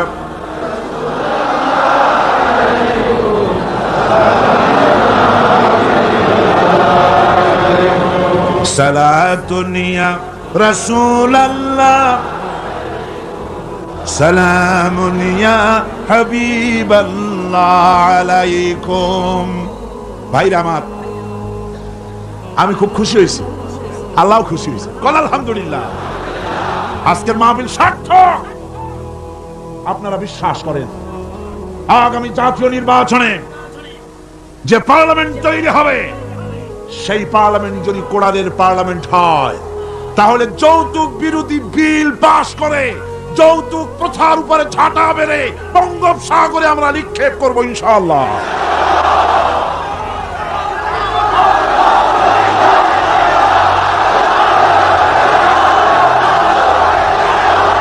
আমার কাছে, আমাদের কাছে অনেক সময়, থামুন, আমাদের কাছে অনেক সময় রিকশাওয়ালা, ঠেলাওয়ালা, কুলি মজুর এসে দোয়া চায়, হুজুর একটু দোয়া করেন। কি দোয়া? 4-5টা মেয়ে বিয়ে দিতে পারি না। কেন? আমার কাছে ঘড়ি চাই, টেলিভিশন চাই। দুঃখে লজ্জায় অস্থির হয়ে যায়। আহারে, লোকটা ঠেলা গাড়ি চালায়, রিকশা চালায়, ওর কাছে চাই টেলিভিশন আর ঘড়ি। ওটা কি মানুষ? কুত্তার চাইতেও নিকৃষ্ট। এই যৌতুক প্রথা যদি বন্ধ হয়ে যায়, জেনা কমে যাবে, বিবাহ সহজ হয়ে যাবে। ঠিক কিনা কন? বিবাহ সহজ হয়ে যাবে। ভাইরা আমার, এরপরে বিবাহ হয়ে গেল, স্বামী স্ত্রীর ভিতরে মহব্বত হতে হবে। একটা জিনিস মাঝখানে আমি বলি নেই, সেটা হলো এই শাশুড়ি আর পুত্রবধূ ঝগড়া, সাপে নেউলে অবস্থা, একটা চিরন্তন অবস্থা। অবশ্য এগুলি চিত্রগঙ্গে নাই, আছে। শাশুড়ি মনে করে ছেলে যখন বিয়ে করলো, হায় রে হায়, এত কষ্ট করে ছেলেটারে মানুষ করলাম, পুরা ছেলেটারে দখল করে ফেললো বউ। আমি শাশুড়িরা যারা আসছেন আজকের মাহফিলে, শাশুড়িদের উদ্দেশ্যে বলি, নিজের মেয়ের হাজারো অপরাধ সহ্য হয়, পুত্রবধূর এক চুল পরিমাণ অপরাধ আপনার সহ্য হয় না। এটা ঠিক নয়। আপনি পুত্রবধূকে নিজের মেয়ের মতো দেখুন, আর পুত্রবধূরা তারাও নিজের শাশুড়িকে মায়ের মতো দেখুন। আর মনে মনে ভাবুন, চিরকাল আপনি পুত্রবধূ থাকবেন না, আপনিও শাশুড়ি হবেন। আপনার শাশুড়িকে যদি মায়ের মতো যত্ন আপনি করেন, তাহলে আপনার পুত্রবধূর কাছ থেকে আপনিও মায়ের যত্ন পাবেন। আর এই ঝগড়া যদি থাকে, সংসার কিছুতেই ভালো থাকতে পারে না। গেল শাশুড়ি পুত্রবধূ। এবার স্বামী স্ত্রী। স্বামী স্ত্রীর ভিতরে মহব্বত আল্লাহর এক নিয়ামত। কোন আলহামদুলিল্লাহ। হযরত আয়েশা সিদ্দিকা রাদিয়াল্লাহু তাআলা আনহা বলেছেন, রাসূলুল্লাহর ঘরের ভিতরে কোনো দৌলত ছিল না, কিন্তু ঘরটা মহব্বত দিয়ে ভরা ছিল। আমি গ্লাসে পানি পান করে গ্লাসটা যখন রেখে দিতাম, যেখানে আমি ঠোঁট লাগাইয়া পান করতাম, আমার নবী গ্লাসের সেই জায়গায় পা মুখ লাগাইয়া পানি পান করতেন। আমার দেশে বহুত স্বামী আছে, স্ত্রী বিয়ে করছে তো মনে করে যে আমি তো নওয়াবজাদা নসরুল্লাহ খান, আর বউ সারাদিন তুমি কাজ করবে। কেন সারাদিন বউ কাজ করবে? আপনি একটু কাপড়টা ধুইতে পারেন না? আপনি একটু তার থালা বালিটা ধোয়ার ব্যাপারে একটু সাহায্য করতে পারেন না? আপনি একটু তরকারি কোটার ব্যাপারে যেটা আপনি পারেন একটু সাহায্য করতে পারেন না? ঘরটা একটু আপনি গুছাইতে পারেন না? আপনি কোন বড় লাটের বড় লাট? এবার শুনুন রাসূলুল্লাহর আচরণ। হযরত আয়েশা বলেছেন, আল্লাহর নবী দিনের কাজ করে যখন ঘরে ক্লান্ত শ্রান্ত হয়ে ফিরেছেন, এসে দেখেছেন আমার রান্না তখনও শেষ হয় নাই। নবীজি ক্ষুধার্ত ছিলেন, ক্লান্ত ছিলেন, আমার রান্না তখনও হয় নাই দেখে নবীজির চক্ষু লাল হয় নাই, ভুরু কুঞ্চিত করেন নাই, বিরক্তির ভাব দেখান নাই, ভর্ৎসনা করেন নাই, বরং আমার পাশে বসে তরকারি কুটে অথবা রুটি সেকে আমাকে সাহায্য করেছে। এই ছিল আমার রাসূল। নারীদের প্রতি সহনশীল হও, নারীদেরকে সম্মান করো। চট্টগ্রামের তরুণ যুবকদের বলি, কলেজ বিশ্ববিদ্যালয় হাই স্কুল মেয়েদের যখন ছুটি হয়, নির্লজ্জের মতো কলেজের গেটে মহিলা স্কুলের সামনে দাঁড়ায় থাকো কেন? ঠিক কিনা কর? তোমাদের জ্বালায় মেয়েরা নিরাপদে হাঁটতে পারে না। তুমি মেয়ের লোককে যখন দেখো, পরের একটা মেয়ে, তুমি ভাবতে পারো না এটা আমার মা, এটা আমার বোন? এইরকম চোখে দেখো। নারীকে সম্মান করো। মহিলা স্কুল মহিলা কলেজের সামনে ভিড় করো না, তাদের সহজে যাতায়াত করতে দাও। এটাই ইসলাম বলে। বউকে সাহায্য করো, স্ত্রীকে সম্মান করো, মর্যাদা দাও, সমান অধিকার। তবে এক জায়গায় স্বামীর অধিকার একটু বেশি। সেটা কোথায়? তিরমিজি শরীফের হাদিসে এসেছে, একবার আল্লাহর নবী এক পাহাড়ি এলাকা থেকে যাচ্ছিলেন, জঙ্গলের এক উট এসে নবীজির পায়ের উপরে সেজদায় পড়ে গেল, পায়ের উপরে চুমো খেলো।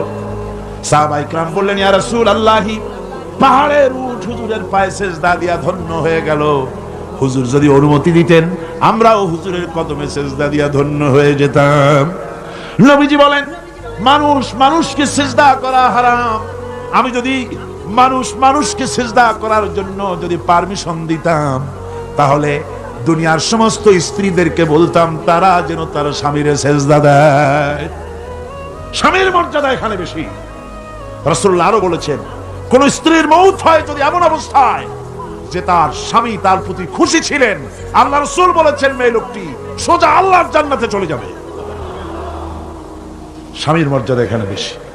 স্বামীকে লক্ষ্য রাখতে হবে, উভয়ের অধিকারের প্রতি যত্নশীল হতে হবে। এরপরে যখন সে মা হয়ে গেল, আমার বন্ধুগণ, নারী যখন মা হয়ে গেল, মর্যাদা তখন তার এত বেড়ে গেল। রাসূলের কাছে প্রশ্ন হলো, হুজুর খেদমত করব কার?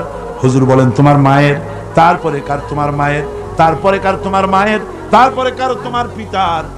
পিতার চাইতে মায়ের মর্যাদা কয় গুণ হলো? 3 গুণ হয়ে গেল। রাসূলুল্লাহ 3 গুণ বাড়ায় দিলেন। সুতরাং আমি বলি আপনাদেরকে, মা আপনার বড় পীর, বাপ আপনার বড় পীর, কোনোদিন ভুলে যাবেন না। কথাটা বারবার বলি আমি, যত জায়গায় মাহফিলে যাই, আমি ওলামারা সবাই বলেন, আমিও বলি, সব জায়গায় মানুষকে স্মরণ করায় দেই, আপনার কাছে আপনার মা বাপের চাইতে বড় পীর আর নাই। কারণ পীর সাহেবের দোয়া যতই আপনি ওলিয়ে কামেল বলেন, যতই হুজুর কেবলা বলেন, তার দোয়া কবুল আপনার জন্য হতেও পারে, নাও হতে পারে, 50-50। কথা ঠিক কিনা কন? কিন্তু রাসূলুল্লাহ গ্যারান্টি দিয়েছেন 3 জনের দোয়া অবশ্যই কবুল হয়ে যাবে। তার ভিতরে একজন হলো মাজলুম, যদি দোয়া করে কবুল হবে। একজন হলো মুসাফির, দোয়া কবুল হবে। আর একজন হলো মা বাপ, যদি দোয়া করে আল্লাহর দরবারে, আল্লাহ রাব্বুল আলামিন অবশ্যই দোয়া মঞ্জুর করে নেবেন। মা বাপের কাছে দোয়া চাও। ভাইরা, মনে কিছু করবেন না। আপনি আপনার হুজুর কেবলারে দাওয়াত করিয়া বিরিয়ানি খাওয়াবেন, খুশি করতে পারবেন না, যেহেতু এর আগে উনি আর এক জায়গা দিয়া 4-5 পদের বিরিয়ানি খাইয়ে আসছে।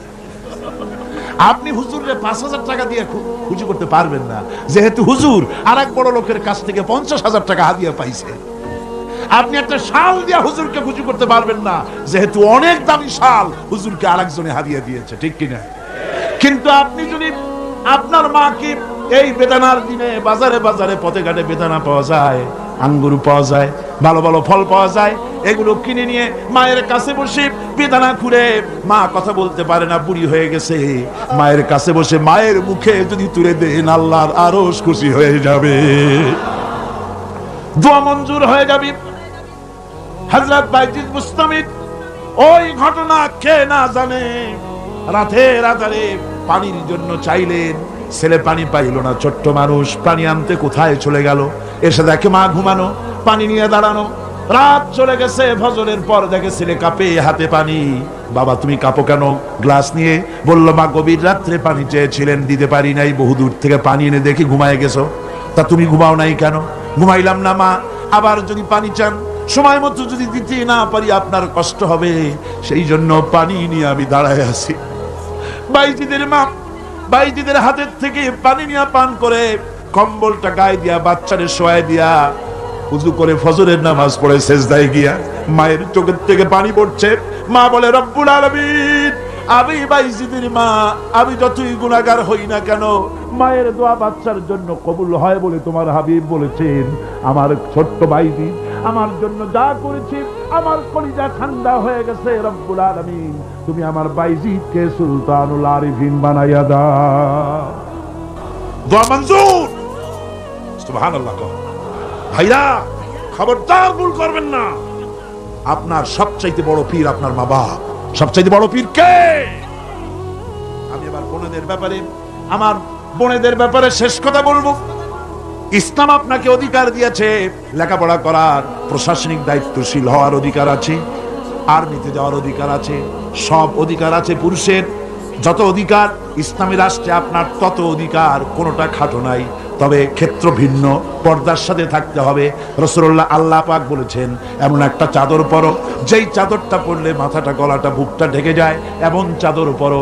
ব্যাংকে চাকরি করা যাবে, অফিসে চাকরি করা যাবে, কলেজে বিশ্ববিদ্যালয়ে চাকরি করা যাবে, ব্যবসা করা যাবে, সব করা যাবে, তবে পর্দার ভিতরে থেকে। বেপর্দা হলে পরে জাহান্নামে যাওয়া লাগবে। জোরে কর নাউজুবিল্লাহ। পর্দার সাথে আপনাদের থাকতে হবে। আমার মা বোনেরা, চাদর পরেন, বোরখা পরেন, বোরখার চাদর ছেড়ে দিয়েন না। দেখবেন একটা জিনিস লক্ষ্য করেন, বোরখা নাই, মাথার চুল টুল ছেড়ে দিয়ে লিপস্টিক লাগাইয়া মেকআপ পরে, তারপরে যদি কোনো দোকানে যান মার্কেটিং করতে, সেলসম্যান দেখেই কবে, আপা আসেন আসেন, বাবি সাহেব আসেন। আর যদি একটা বোরখা পরে যান, বলবে খালাম্মা বসেন। একটা অজানা একটা পুরুষ আপনারা আপা কইলো, ভাবি কইলো, এতে মজা না আপনাকে খালাম্মা বলে সম্মান করলো? সম্মান কোনটায়? সুতরাং বোরখা পরেন, চাদর পরেন। ইসলাম আপনাকে যে বোরখা পড়তে বলেছে, চাদর পড়তে বলেছে, আপনার সম্মানের জন্য, আপনার মর্যাদার জন্য। মা বোনদের ব্যাপারে সর্বশেষ কথা, অনেকের বাড়িতে চাকর চাকরানি থাকে, কাজের মেয়েরা থাকে, কাজের ছেলেরা থাকে, থাকে না? থাকে না? অনেক বাড়িতে কাজের মেয়ে লোক, কাজের লোক থাকে, কিন্তু গৃহকর্ত্রী এই কাজের লোকগুলির উপরে, চাকর চাকরানির উপরে এত জুলুম করে যে জুলুম মধ্যযুগেও ছিল না, ঠিক কি না? কোথায় কোথায় মারধর করে, নিজেরা যা খায় তার থেকে নিম্নমানের খাবার দেয়, ভালো শোবার পায় না, ভালো খাবার পায় না। আর মার তো আছে। আমার মা বোনেরা, তিরমিজি শরীফের হাদিস শুনুন। আল্লাহর নবী বলেছেন, শ্রমিকের উপরে, কাজের লোকদের উপরে যে অত্যাচার করবে, অধিকার আদায় করবে না, কিয়ামতের দিন সে আল্লাহর জান্নাতে যেতে পারবে না। আপনি যতই নামাজ রোজা করেন, আল্লাহর দরবারে জান্নাতে যাওয়া যাবে না, যেহেতু আপনি জুলুম করেছেন কাজের লোকদের প্রতি, শ্রমিকদের প্রতি। এর অর্থ হচ্ছে সঠিক, নির্ভুল, সত্য, ন্যায়, ইনসাফ ইত্যাদি এই কথার মধ্যে এসে যায়। এর মধ্যে আল্লাহর হক এবং বান্দার হক এসে যায়। হকের দাওয়াত অর্থ হচ্ছে ইমানদারদের সমাজ এরকম হবে না যে বাতিল মাথা উঁচু করে দাঁড়াবে আর হকপন্থীরা মাথা নিচু করে তারপরে চলবে, নাহকের বিরুদ্ধে কথা বলবে না, চুপ করে থাকবে। এটা ইমানদার যে সমাজে বাস করে সেই সমাজের চিত্র এরকম হতে পারে। চিত্র হবে যে সমাজে হক বাস করবে, ইমানদারেরা বাস করবে, সেই সমাজের ভেতরে বাতিলের বিরুদ্ধে ইমানদারেরা সোচ্চার হবে, তাদের কণ্ঠের আওয়াজ বুলন্দ হবে। কোন অসত্যকে, কোন মিথ্যাকে, কোন নাহককে সে বরদাস্ত করবে না। এটাই হলো ইমানের দাবি। এটা কিসের দাবি? দেখুন, হক থেকে যদি চুপ থাকা হয় তাহলে মারাত্মক অবস্থা হবে। হযরত দাউদ আলাইহিস সালামের জামানায় শনিবারের দিন মাছ খাওয়া নিষিদ্ধ ছিল। আছে না কোরআন শরীফে? মাছ খাওয়া নিষিদ্ধ ছিল। আল্লাহ পাকের এই নিষেধকে অমান্য করে মাছ খাইল যারা, ইহুদিদের মধ্য থেকে আল্লাহ পাক ৭০,০০০ বনি ইসরাইলকে, ইহুদিদেরকে কি বানাইছিলেন? কি বানাইছিলেন? বানর বানাই দিলেন। এখন ইহুদি গুলো যে বান্দর হয়ে গেল, এটা কোরআন শরীফে আছে কিনা? আছে কিনা? দারুন সাহেব মনে করলেন যে এটা একটা মহা মুসিবতের কথা। ইহুদিরা এরা যে বান্দরের জাত, এদের মধ্য থেকে এতগুলো লোক বান্দর হইছে, আমাদের এই কলঙ্ক আমরা মেটাই কি করে? সুতরাং শিয়াল ভাবলো আমার একার লেজ যখন কেটেছে, সকলের লেজ আমি কেটে ছাড়বো। তখন ইহুদিদের সন্তান ডারউইন সে বলল, পৃথিবীর মানুষগুলি আসলে মানুষ না। তাতে মানুষ না তো কি এগুলা?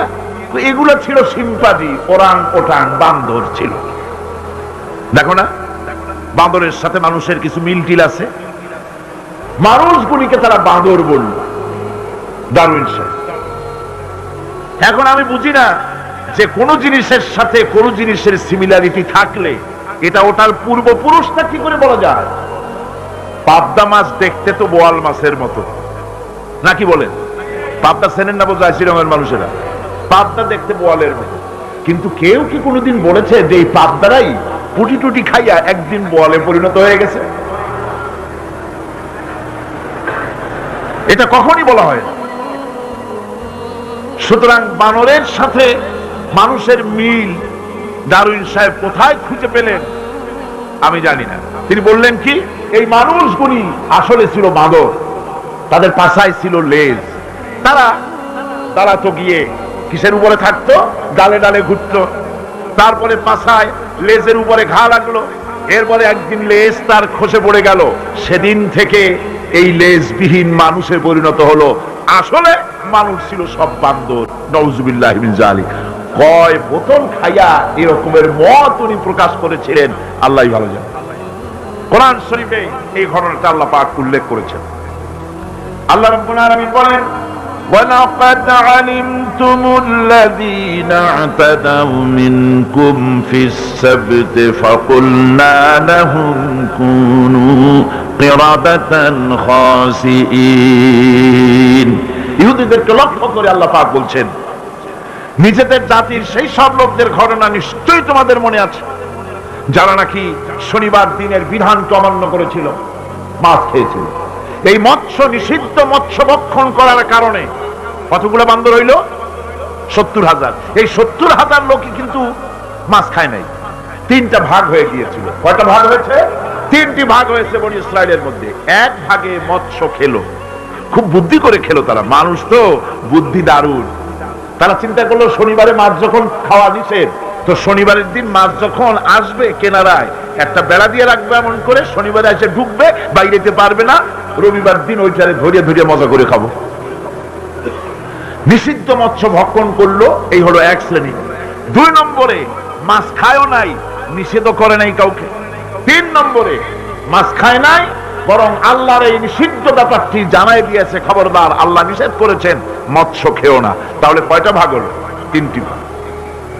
রব্বুল আলামিন ইহুদিদের মধ্য থেকে যারা নিষিদ্ধ মৎস্য, নিষিদ্ধ দিনে মৎস্য যারা ভক্ষণ করলো তাদেরকে, আর যারা মাছ খায় না, নিষেধ করে নাই, এই 2 শ্রেণীকে একত্রিত করে সবগুলারে গোষ্ঠী সুদ্ধা রাতারাতি বানর বানাইয়া দিলেন। তার অর্থ কি? এর দ্বারা বোঝা গেল হক কথা বলতে হবে, অন্যায় চুপ করে যদি সহ্য করেন, অন্যায় যে করে আর অন্যায় যে সহে, দুজনই কি? দুজনই সমান পাপী। আপনাকে নিষেধ করতে হবে, অন্যায়ের বিরুদ্ধে আপনাকে কথা বলতে হবে। লূত আলাইহিস সালামের জামানায় যখন জমিনটাকে উল্টে দেওয়ার জন্য অর্ডার হলো, তখন ফেরেশতা বলছিল, আয় আল্লাহ, এই জমিনে তো একটা লোক আছে যে 30 বছর পর্যন্ত তোমার ইবাদত করেছে, সেই লোকটারে তো সরাবার ব্যাপারে তুমি কিছু বললা না। আল্লাহ রাব্বুল আলামিন বললেন, জমিনটা উল্টায়া ওর মাথায় আগে রাখো, ওরে শুদ্ধা জমিনটারে উল্টায় দাও। কারণ গোটা জাতি যখন আমার সঙ্গে নাফরমানি করছে, আমার নবীর সঙ্গে নাফরমানি করতেছে, তখন এরা কথা বলে নাই। এই লোক নিজের ইবাদত নিয়ে ব্যস্ত ছিল, নিজেকে জাহান্নাম থেকে বাঁচাবার চেষ্টা করেছে। গোটা জাতি জাহান্নামে যায়, সেজন্য ভুরুক্ষেপ করে নাই। হক কথা বলতেই হবে। হক যে বলবে না, হক থেকে যে চুপ থাকবে, সে হচ্ছে শয়তানুন আখরাস, বোবা শয়তান। রাসূলুল্লাহ হাদিসে বলেছেন, হক থেকে যে চুপ থাকে সেটা কি শয়তান? বোবা শয়তান। এখন আপনাকে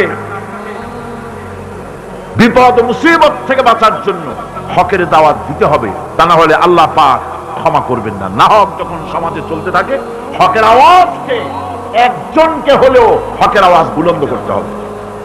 কোরআনে কারিমে রব্বুল আলামিন বলেন, ওয়াত্তাকু ফিতনাতান লা তুসিবান্নাল্লাযীনা যালামু মিনকুম খাসসা। সতর্ক থাকো, বেঁচে থাকো ওই সব বিপদ থেকে, মুসিবত থেকে, যেই বিপদ শুধুমাত্র বিপদের কারণ যারা, ওদের জন্যই নাজিল হবে না, বরং যারা সহ্য করে তাদের উপরও বিপদ আসবে। যারা বিপদের কারণ, গুনাহের কারণ, শুধু ওরাই ধ্বংস হবে না, যারা সহ্য করবে তাদেরকেও আযাবের মধ্যে নিপতিত হতে হবে। একটা দৃষ্টান্ত দিলে বুঝবেন। আপনার বাড়ির সামনে ড্রেনের ভিতরে বিড়াল মরে পড়েছে, কুকুর মরে পড়েছে, আপনি নাকে রুমাল দিয়ে যান, বাড়িওয়ালা ভালাইতেছে না, আপনিও ভালাবার চেষ্টা করতেছেন না। এখন এইটা পচে গলে দুর্গন্ধ হয়ে পরিবেশ নষ্ট করে দেবে। তখন এই মরা কুকুরটার দুর্গন্ধে শুধু বাড়িওয়ালাই অসুস্থ হবে না আশেপাশের লোকেরা অসুস্থ হবে? বলেন আপনারা, সবাই অসুস্থ হয়ে পড়বে। সুতরাং বাড়িওয়ালা যদি না ফালায়, আপনার দায়িত্বে আপনাকে ফেলতে হবে। অন্যায় যেখানে উঠবে সেখানেই তাকে নির্মূল করতে হবে। এটা হলো উম্মতে মুহাম্মাদীর দায়িত্ব। আল্লাহ পাক এর জন্য বলেছেন, ওয়ালতাকুম মিনকুম উম্মাতুন ইয়াদউনা ইলাল খায়র ইয়া'মুরুনা বিল মারুফি ওয়া ইয়ানহাউনা আনিল মুনকার ওয়া উলাইকা হুমুল মুফলিহুন। তোমাদের মধ্যে এমন কিছু লোক থাকা দরকার যারা মানুষকে কল্যাণের দিকে ডাকবে এবং অকল্যাণ থেকে মানুষকে ফিরাবে, কল্যাণের দিকে ডাকবে, হকের দিকে ডাকবে, নেক কাজের দিকে ডাকবে, মানুষকে ভালো কাজের দিকে ডাকবে। এরকম কিছু লোক তোমাদের মধ্যে হয়ে যাওয়া উচিত, তৈরি হওয়া উচিত, যারা হকের দাওয়াত নিয়ে তারা সমাজে বেরোবে। কারণ মুসলমানেরা হলো আমাদের সম্পর্কে আল্লাহ পাক বলেছেন, কুনতুম খায়রা উম্মাতিন উখরিজাত লিন-নাসি তা'মুরুনা বিল মারুফি ওয়া তানহাউনা আনিল মুনকার। তোমরা হচ্ছে শ্রেষ্ঠ জাতি। আমরা কি জাতি? আমরা যে শ্রেষ্ঠ জাতি সে কথা বলার মতো হিম্মত এখন আমাদের আর নাই, যার জন্য আপনারা আওয়াজ দিলেন তো শোনাই গেল না। মুসলমানেরা কি জাতি? খায়রে উমাম, ইমামে আকওয়াম। পৃথিবীর ভিতরে সমস্ত জাতি সমূহের ভেতরে শ্রেষ্ঠ জাতি কারা? আরো জোরে বলুন। একথা কে বলেছেন? আল্লাহ পাক বলেছেন, তোমরা শ্রেষ্ঠ জাতি। তোমাদের দায়িত্ব হচ্ছে তা'মুরুনা বিল মারুফ ওয়া তানহাউনা আনিল মুনকার। তোমাদের দায়িত্ব হচ্ছে ভালো কাজের আদেশ করবে, অন্যায় কাজ থেকে মানুষদেরকে ফিরাবে। এটা হচ্ছে তোমাদের দায়িত্ব। এই দায়িত্ব যদি আমরা পালন করতাম, তাহলে আমাদের সমাজের ভেতরে এই অন্যায় অসত্য টিকে থাকতে পারতো না। আমরা মানুষকে ভালো কাজের আদেশ দেই না। ভালো কাজের আদেশ দিতে হলে ক্ষমতায় থাকতে হয়। আদেশ আর অনুরোধ, এই দুটো কি এক জিনিস? আদেশ আর অনুরোধ দুটি কি এক জিনিস? আদেশ দিতে গেলে আদেশের জায়গায় পৌঁছাতে হয়, আদেশের জায়গায় না গিয়ে কাউকে হুকুম দেওয়া যায় না, অনুরোধ জানাতে হয়। গভর্নমেন্টের কাছে বিনীতভাবে অনুরোধ জানাই, সিনেমার অশ্লীলতার জ্বালায় টিকতে পারি না, রমজান মুবারক এসেছে, এই অশ্লীল সিনেমার ছবি নামায় ফেলা হোক, বিনীতভাবে অনুরোধ জানাই। এটা হলো অনুরোধ। আর আল্লাহ বলছেন ইসলামের ব্যাপারটা অনুরোধের ব্যাপার নয়, এটা হচ্ছে আদেশের ব্যাপার। ক্ষমতায় এমন লোক পাঠাতে হবে যে রমজান মাস এলে পরে অর্ডার দেবে, সিনেমার সমস্ত ছবি আর গান বন্ধ করে দাও। হোটেলের কোন দরজা খোলা থাকতে পারবে না, কোন খাবারের দোকান মুসলমানদের খোলা থাকতে পারবে না। এটা হচ্ছে অর্ডারের কাজ। তা'মুরুনা বিল মারুফ, আমর, হুকুম, অর্ডার। অনুরোধ করে হয় না, এটা আদেশ দেওয়ার মাকামে যেতে হয়। সেই আদেশের মাকামে আমরা কি যেতে পেরেছি? পারিনি। আমাদের অবস্থা হচ্ছে, মোল্লার দৌড় মসজিদ পর্যন্ত এই কথাটা যে কে শুনাইছে আল্লাহই জানে।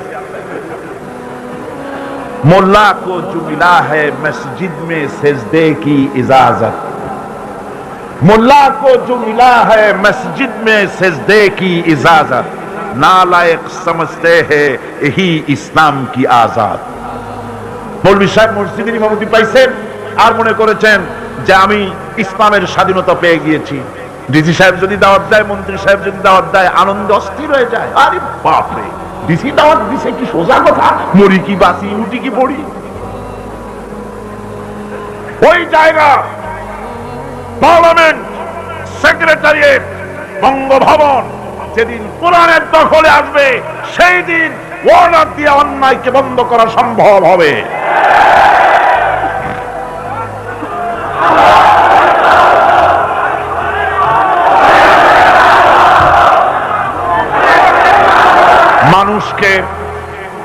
মানুষকে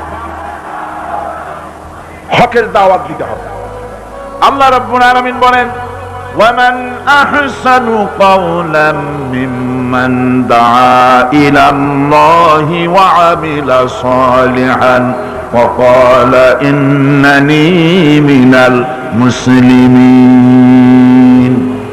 وَمَنْ أَحْسَنُ قَوْلًا مِّمَّنْ دَعَا إِلَى اللَّهِ, ওর থেকে ভালো কথা আর কার হতে পারে যে ব্যক্তি মানুষকে আল্লাহর দিকে ডাকে। সুবহানাল্লাহ বলেন, সুবহানাল্লাহ বলেন। আল্লাহর দিকে যে ডাকে সেই ওয়ামান দা ইলাইহি, হাদিস শরীফের ভিতরে আছে মান ক্বালা বিহি সাদাকা, কোরআন থেকে যে কথা বলে সে কি কথা বলে? সত্য কথা বলে। কোরআন থেকে যে কথা বলে সত্য কথা বলে। মান ক্বালা বিহি সাদাকা ওয়া মান আমিলা বিহি উজরা, আরে কোরআন থেকে যারা আমল করে আল্লাহ তাদেরকে পুরস্কৃত করেন। ওয়া মান হাকামা বিহি আদালা, কোরআন থেকে যে বিচার করে সেই জাস্টিস, ইনসাফ কায়েম করে। ওয়া মান দা ইলাইহি হুদিয়া ইলা সিরাতিল মুস্তাকিম, আর যারা কোরআনের দিকে দাওয়াত দেয় তাদের দাওয়াতই সহজ সরল দাওয়াত। আওলাদ রাসূল আপনাদের সামনে কোরআনের দাওয়াত দিলেন, কোরআনের পক্ষে কাজ করুন, সবাই হাত উঁচু করে আপনারা সমর্থন দিয়েছেন। আমরাও অপেক্ষা করব এই সমর্থন আপনারা কতদিন বজায় রাখতে পারে। আল্লাহ যেন তৌফিক দেন। জোরে বলেন আমিন। আরো জোরে বলেন আমিন। ওয়া মান আহসানু কাওলাম মিম্মান দা ইলাল্লাহ, ওর চাইতে ভালো কথা কার? যে মানুষকে আল্লাহর দিকে ডাকে। আমরা কার দিকে ডাকি? বিশ্বাস করুন, আমরা তো সমাজতন্ত্রের দিকে মানুষ ডাকি না। বলেন, আমরা কি সমাজতন্ত্রের দিকে মানুষ ডাকি? পুঁজিবাদের দিকে ডাকি, জাতীয়তাবাদের দিকে ডাকি, ধর্ম নিরপেক্ষ মতবাদের দিকে ডাকি। আমরা কার দিকে ডাকি? ধর্ম নিরপেক্ষ মতবাদ আল্লাহর তৈরি না মানুষের তৈরি? পুঁজিবাদ আল্লাহর না মানুষের? সমাজতন্ত্র আল্লাহর না মানুষের? জাতীয়তাবাদ আল্লাহর না মানুষের? আরে কোরআন কার? ইসলাম কার? সেই আল্লাহ রাব্বুল আলামিনের দিকে আমরা ডাকি। আমরা আমার বাপের দিকে ডাকি না, মায়ের দিকে ডাকি না, দাদার দিকে ডাকি না, মন গড়া কথা বলি না। ওলামায়ে হক কথা বলে কোরআনের কথা। সুবহানাল্লাহ। ওয়া মান আহসানু কাওলাম মিম্মান দাআ ইলাল্লাহ ওয়ামান আহসানু কাওলাম মিম্মান দাআ ইলাল্লাহ, ওর থেকে ভালো কথা আর কার হবে যে ব্যক্তি মানুষকে ডাকে আল্লাহর দিকে। সুবহানাল্লাহ, প্রাণ ভরে কোন সুবহানাল্লাহ। আমরা কোন নেতার দিকে মানুষকে ডাকি না, আল্লাহর কসম আমরা কোন মানুষের পূজা করি না, কোন ব্যক্তির পূজা করি না, কোন নেতার পূজা করি না, কোন নেতার দিকে মানুষকে আকর্ষিত করি না। আমরা মানুষকে ডাকি আল্লাহর দিকে, আর ডাকি বিশ্ব নবী সৈয়দুল মুরসালিন আশরাফুল আম্বিয়া রাহমাতুল লিল আলামিন জনাবে মুহাম্মদুর রাসূলুল্লাহ সাল্লাল্লাহু আলাইহি ওয়াসাল্লামের দিকে মানুষদেরকে ডাকি। ওয়ামান আহসানু কাওলাম মিম্মান দাআ ইলাল্লাহ, ওর থেকে ভালো কথা আর কার হবে যে মানুষকে আল্লাহর দিকে ডাকে। ওয়া আমিলা সালিহান, আর এরপরে সে নেক কাজ করে, সৎ কাজ করে। ওয়াকালা ইন্নানি মিনাল মুসলিমিন, আর আমি হচ্ছি মুসলমানদের একজন। আমি মুসলমান তা বলছে না, কিন্তু কি বলছে? আমি মুসলমানদের একজন। এই আয়াত নাযিল হলো কখন? যখন মক্কায় মুসলমানদের উপরে অত্যাচারের স্টিম রোলার চালানো হচ্ছে। মুসলমানদেরকে চিৎ করে শোয়াইয়া আগুনের উপরে চিৎ করে শুয়েছে। আগুনের আংটা আগুনের উপরে চিৎ করে শুইয়ে দিয়ে বুকের উপরে পাথর চাপা দিয়ে রাখা হয়েছে। হযরতে খুবাইব রাদিয়াল্লাহু তাআলা আনহুকে খালি গায়ে দেখে একদিন হযরত ওমর বলেছিলেন, খুবাইব তোমার পিঠের এমন অবস্থা কেন? কোমরটা এরকম চিকুন, পিঠের ভিতরে এত বড় বড় গর্ত কেন? তিনি বললেন, ওমর ভাই তোমার কি মনে নাই ইসলাম কবুল করার অপরাধে কাফির বেঈমানেরা আমাকে মারধর করেছে, না খাওয়ায় রেখেছে। তারপরেও যখন ইসলাম আমাকে দিয়ে ছাড়াতে পারলো না, তখন আগুন জ্বালালো, আংটা আগুন বিছায় দিয়া আমাকে চিৎ করে শুইয়া দিয়া আমার বুকের উপরে পাথর চাপা দিয়া রাখলো। আগুন পুড়ে পুড়ে গোশতের মধ্যে ঢুকলো, গায়ের রক্ত আর চর্বি গলে গলে আগুনগুলো নিভে গেল। সেই যে পিঠের ভিতরে গর্ত হয়েছে, আজও পর্যন্ত পিঠের গর্ত মুছে যায় নাই। আল্লাহ পাক বলছেন, ওয়াকালা ইন্নানি মিনাল মুসলিমিন। ওই সাহাবীরা যখন নিজেকে মুসলমান বলে পরিচয় দেওয়ার অর্থই হলো সিংহ, ব্যাঘ্র, হিংস্র প্রাণীর সামনে নিজেকে সুপর্দ করে দেওয়া, সেই পজিশনে, ওই প্রেক্ষাপটে মুসলমানরা বলতেছে ইন্নানি মিনাল মুসলিমিন, যে মুসলমানগুলোরে তোমরা পিটাও আমি ওদের একজন মুসলমান। কত বড় সাহসের কথা! যাদেরকে মারতেছো, পিটাইতেছো, আগুনের উপরে রাখতেছো, আমি তাদেরই একজন মুসলমান। সুবহানাল্লাহ। এইরকম মার খেয়ে অস্থির হয়ে তারপরে হযরত খাব্বাব বিন আল-আরিদ রাদিয়াল্লাহু তাআলা আনহু রাসূল করিম সাল্লাল্লাহু আলাইহি ওয়াসাল্লামের খিদমতে হাজির হয়ে বলেছিলেন, শাকাউনা ইলা রাসূলিল্লাহ সাল্লাল্লাহু আলাইহি ওয়াসাল্লাম ওয়া হুয়া মুতাওয়াসসিদুন বুরদাতুন লাহু ফি জিল্লিল কাবা। তিনি কাবা শরীফের ছায়ায় আরাম ফরমাচ্ছিলেন। হযরত খাব্বাব বিন আল-আরিদ সেখানে গিয়ে বললেন, আলা তাস্তানসিরু লানা আলা তাদউ লানা ইয়া রাসূলুল্লাহ, হে রাসূল আপনি কি আমাদের জন্য দোয়া করবেন না? আমরা তো শেষ হয়ে গেলাম। হুজুর বললেন, হুজুর উঠে বসলেন আর বললেন, দেখো তোমরা এখনই ব্যস্ত হয়ে গেল, এখনই ব্যস্ত হলে তোমাদের আগে যারা দিন প্রতিষ্ঠিত করতে এখানে এসেছিল তাদেরকে কাফেরেরা তাদেরকে ধরতো, তাদের জন্য গর্ত খনন করত, তারপরে তার মধ্যে কোমর পর্যন্ত দাবাই দিত। সুম্মা ইউতা বিল মানশাব ফায়ুদাউ আলা রাসিহি ফায়ুজালু নিসফাইন, এরপরে করাত মাথার উপরে রেখে জীবিত মানুষটাকে করাত দিয়ে চিরে দুই টুকরা করে ফেলে দিত। মা ইয়াসুদ্দুহু যালিকা দ্বীন, এত বড় অত্যাচার করেও মুসলমানদেরকে আল্লাহ দ্বীনের রাস্তা থেকে এক চুলও সরাই দিতে পারে নাই। ওয়াল্লাহি লা ইউতাম্মান্নাল্লাহু হাযাল আমর, আল্লাহর নামে কসম করে বলছি, এমন এক সময় আসবে যখন মানুষেরা যাতায়াত করবে, সুন্দরী রমণীরা যাবে, সওদাগরেরা যাবে, টাকা নিয়ে পয়সা নিয়ে চলাফেরা করবে। লা ইয়াখাফু ইল্লাল্লাহ, আল্লাহ ছাড়া মনের মধ্যে কারো ভয় থাকবে না। সুবহান সুবহান, আল্লাহ ছাড়া কারো ভয় অন্তঃকরণে থাকবে না। এরকম সময় আসবে, ওয়ালাকিন্নাকুম তাস্তাজিলুন, আসলে তোমরা বড্ড তাড়াহুড়ো করছো, এত তাড়াহুড়ো করো না, অপেক্ষা করো, আমি নবী কসম করছি এমন সময় আসবে। রাসূলুল্লাহ ওয়াদা করেছিলেন, সেরকম সমাজ আসছিল না আসে নাই? আসছিল কিনা জোরে গণ? আসছিল। আল্লাহ পাক বলছেন হকের দাওয়াত দিতে হবে, আর এই দাওয়াত দিতে গিয়ে কিছু পরোয়া করা যাবে না।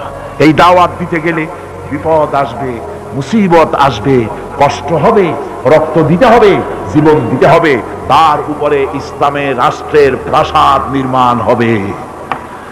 এই শহরে বড় বড় বিল্ডিং আছে না, আছে কিনা? এই বিল্ডিং গুলির কাছ থেকে আপনি হেদায়েত নিতে পারেন। বিল্ডিং এর কাছ থেকে হেদায়েত নেবেন কি?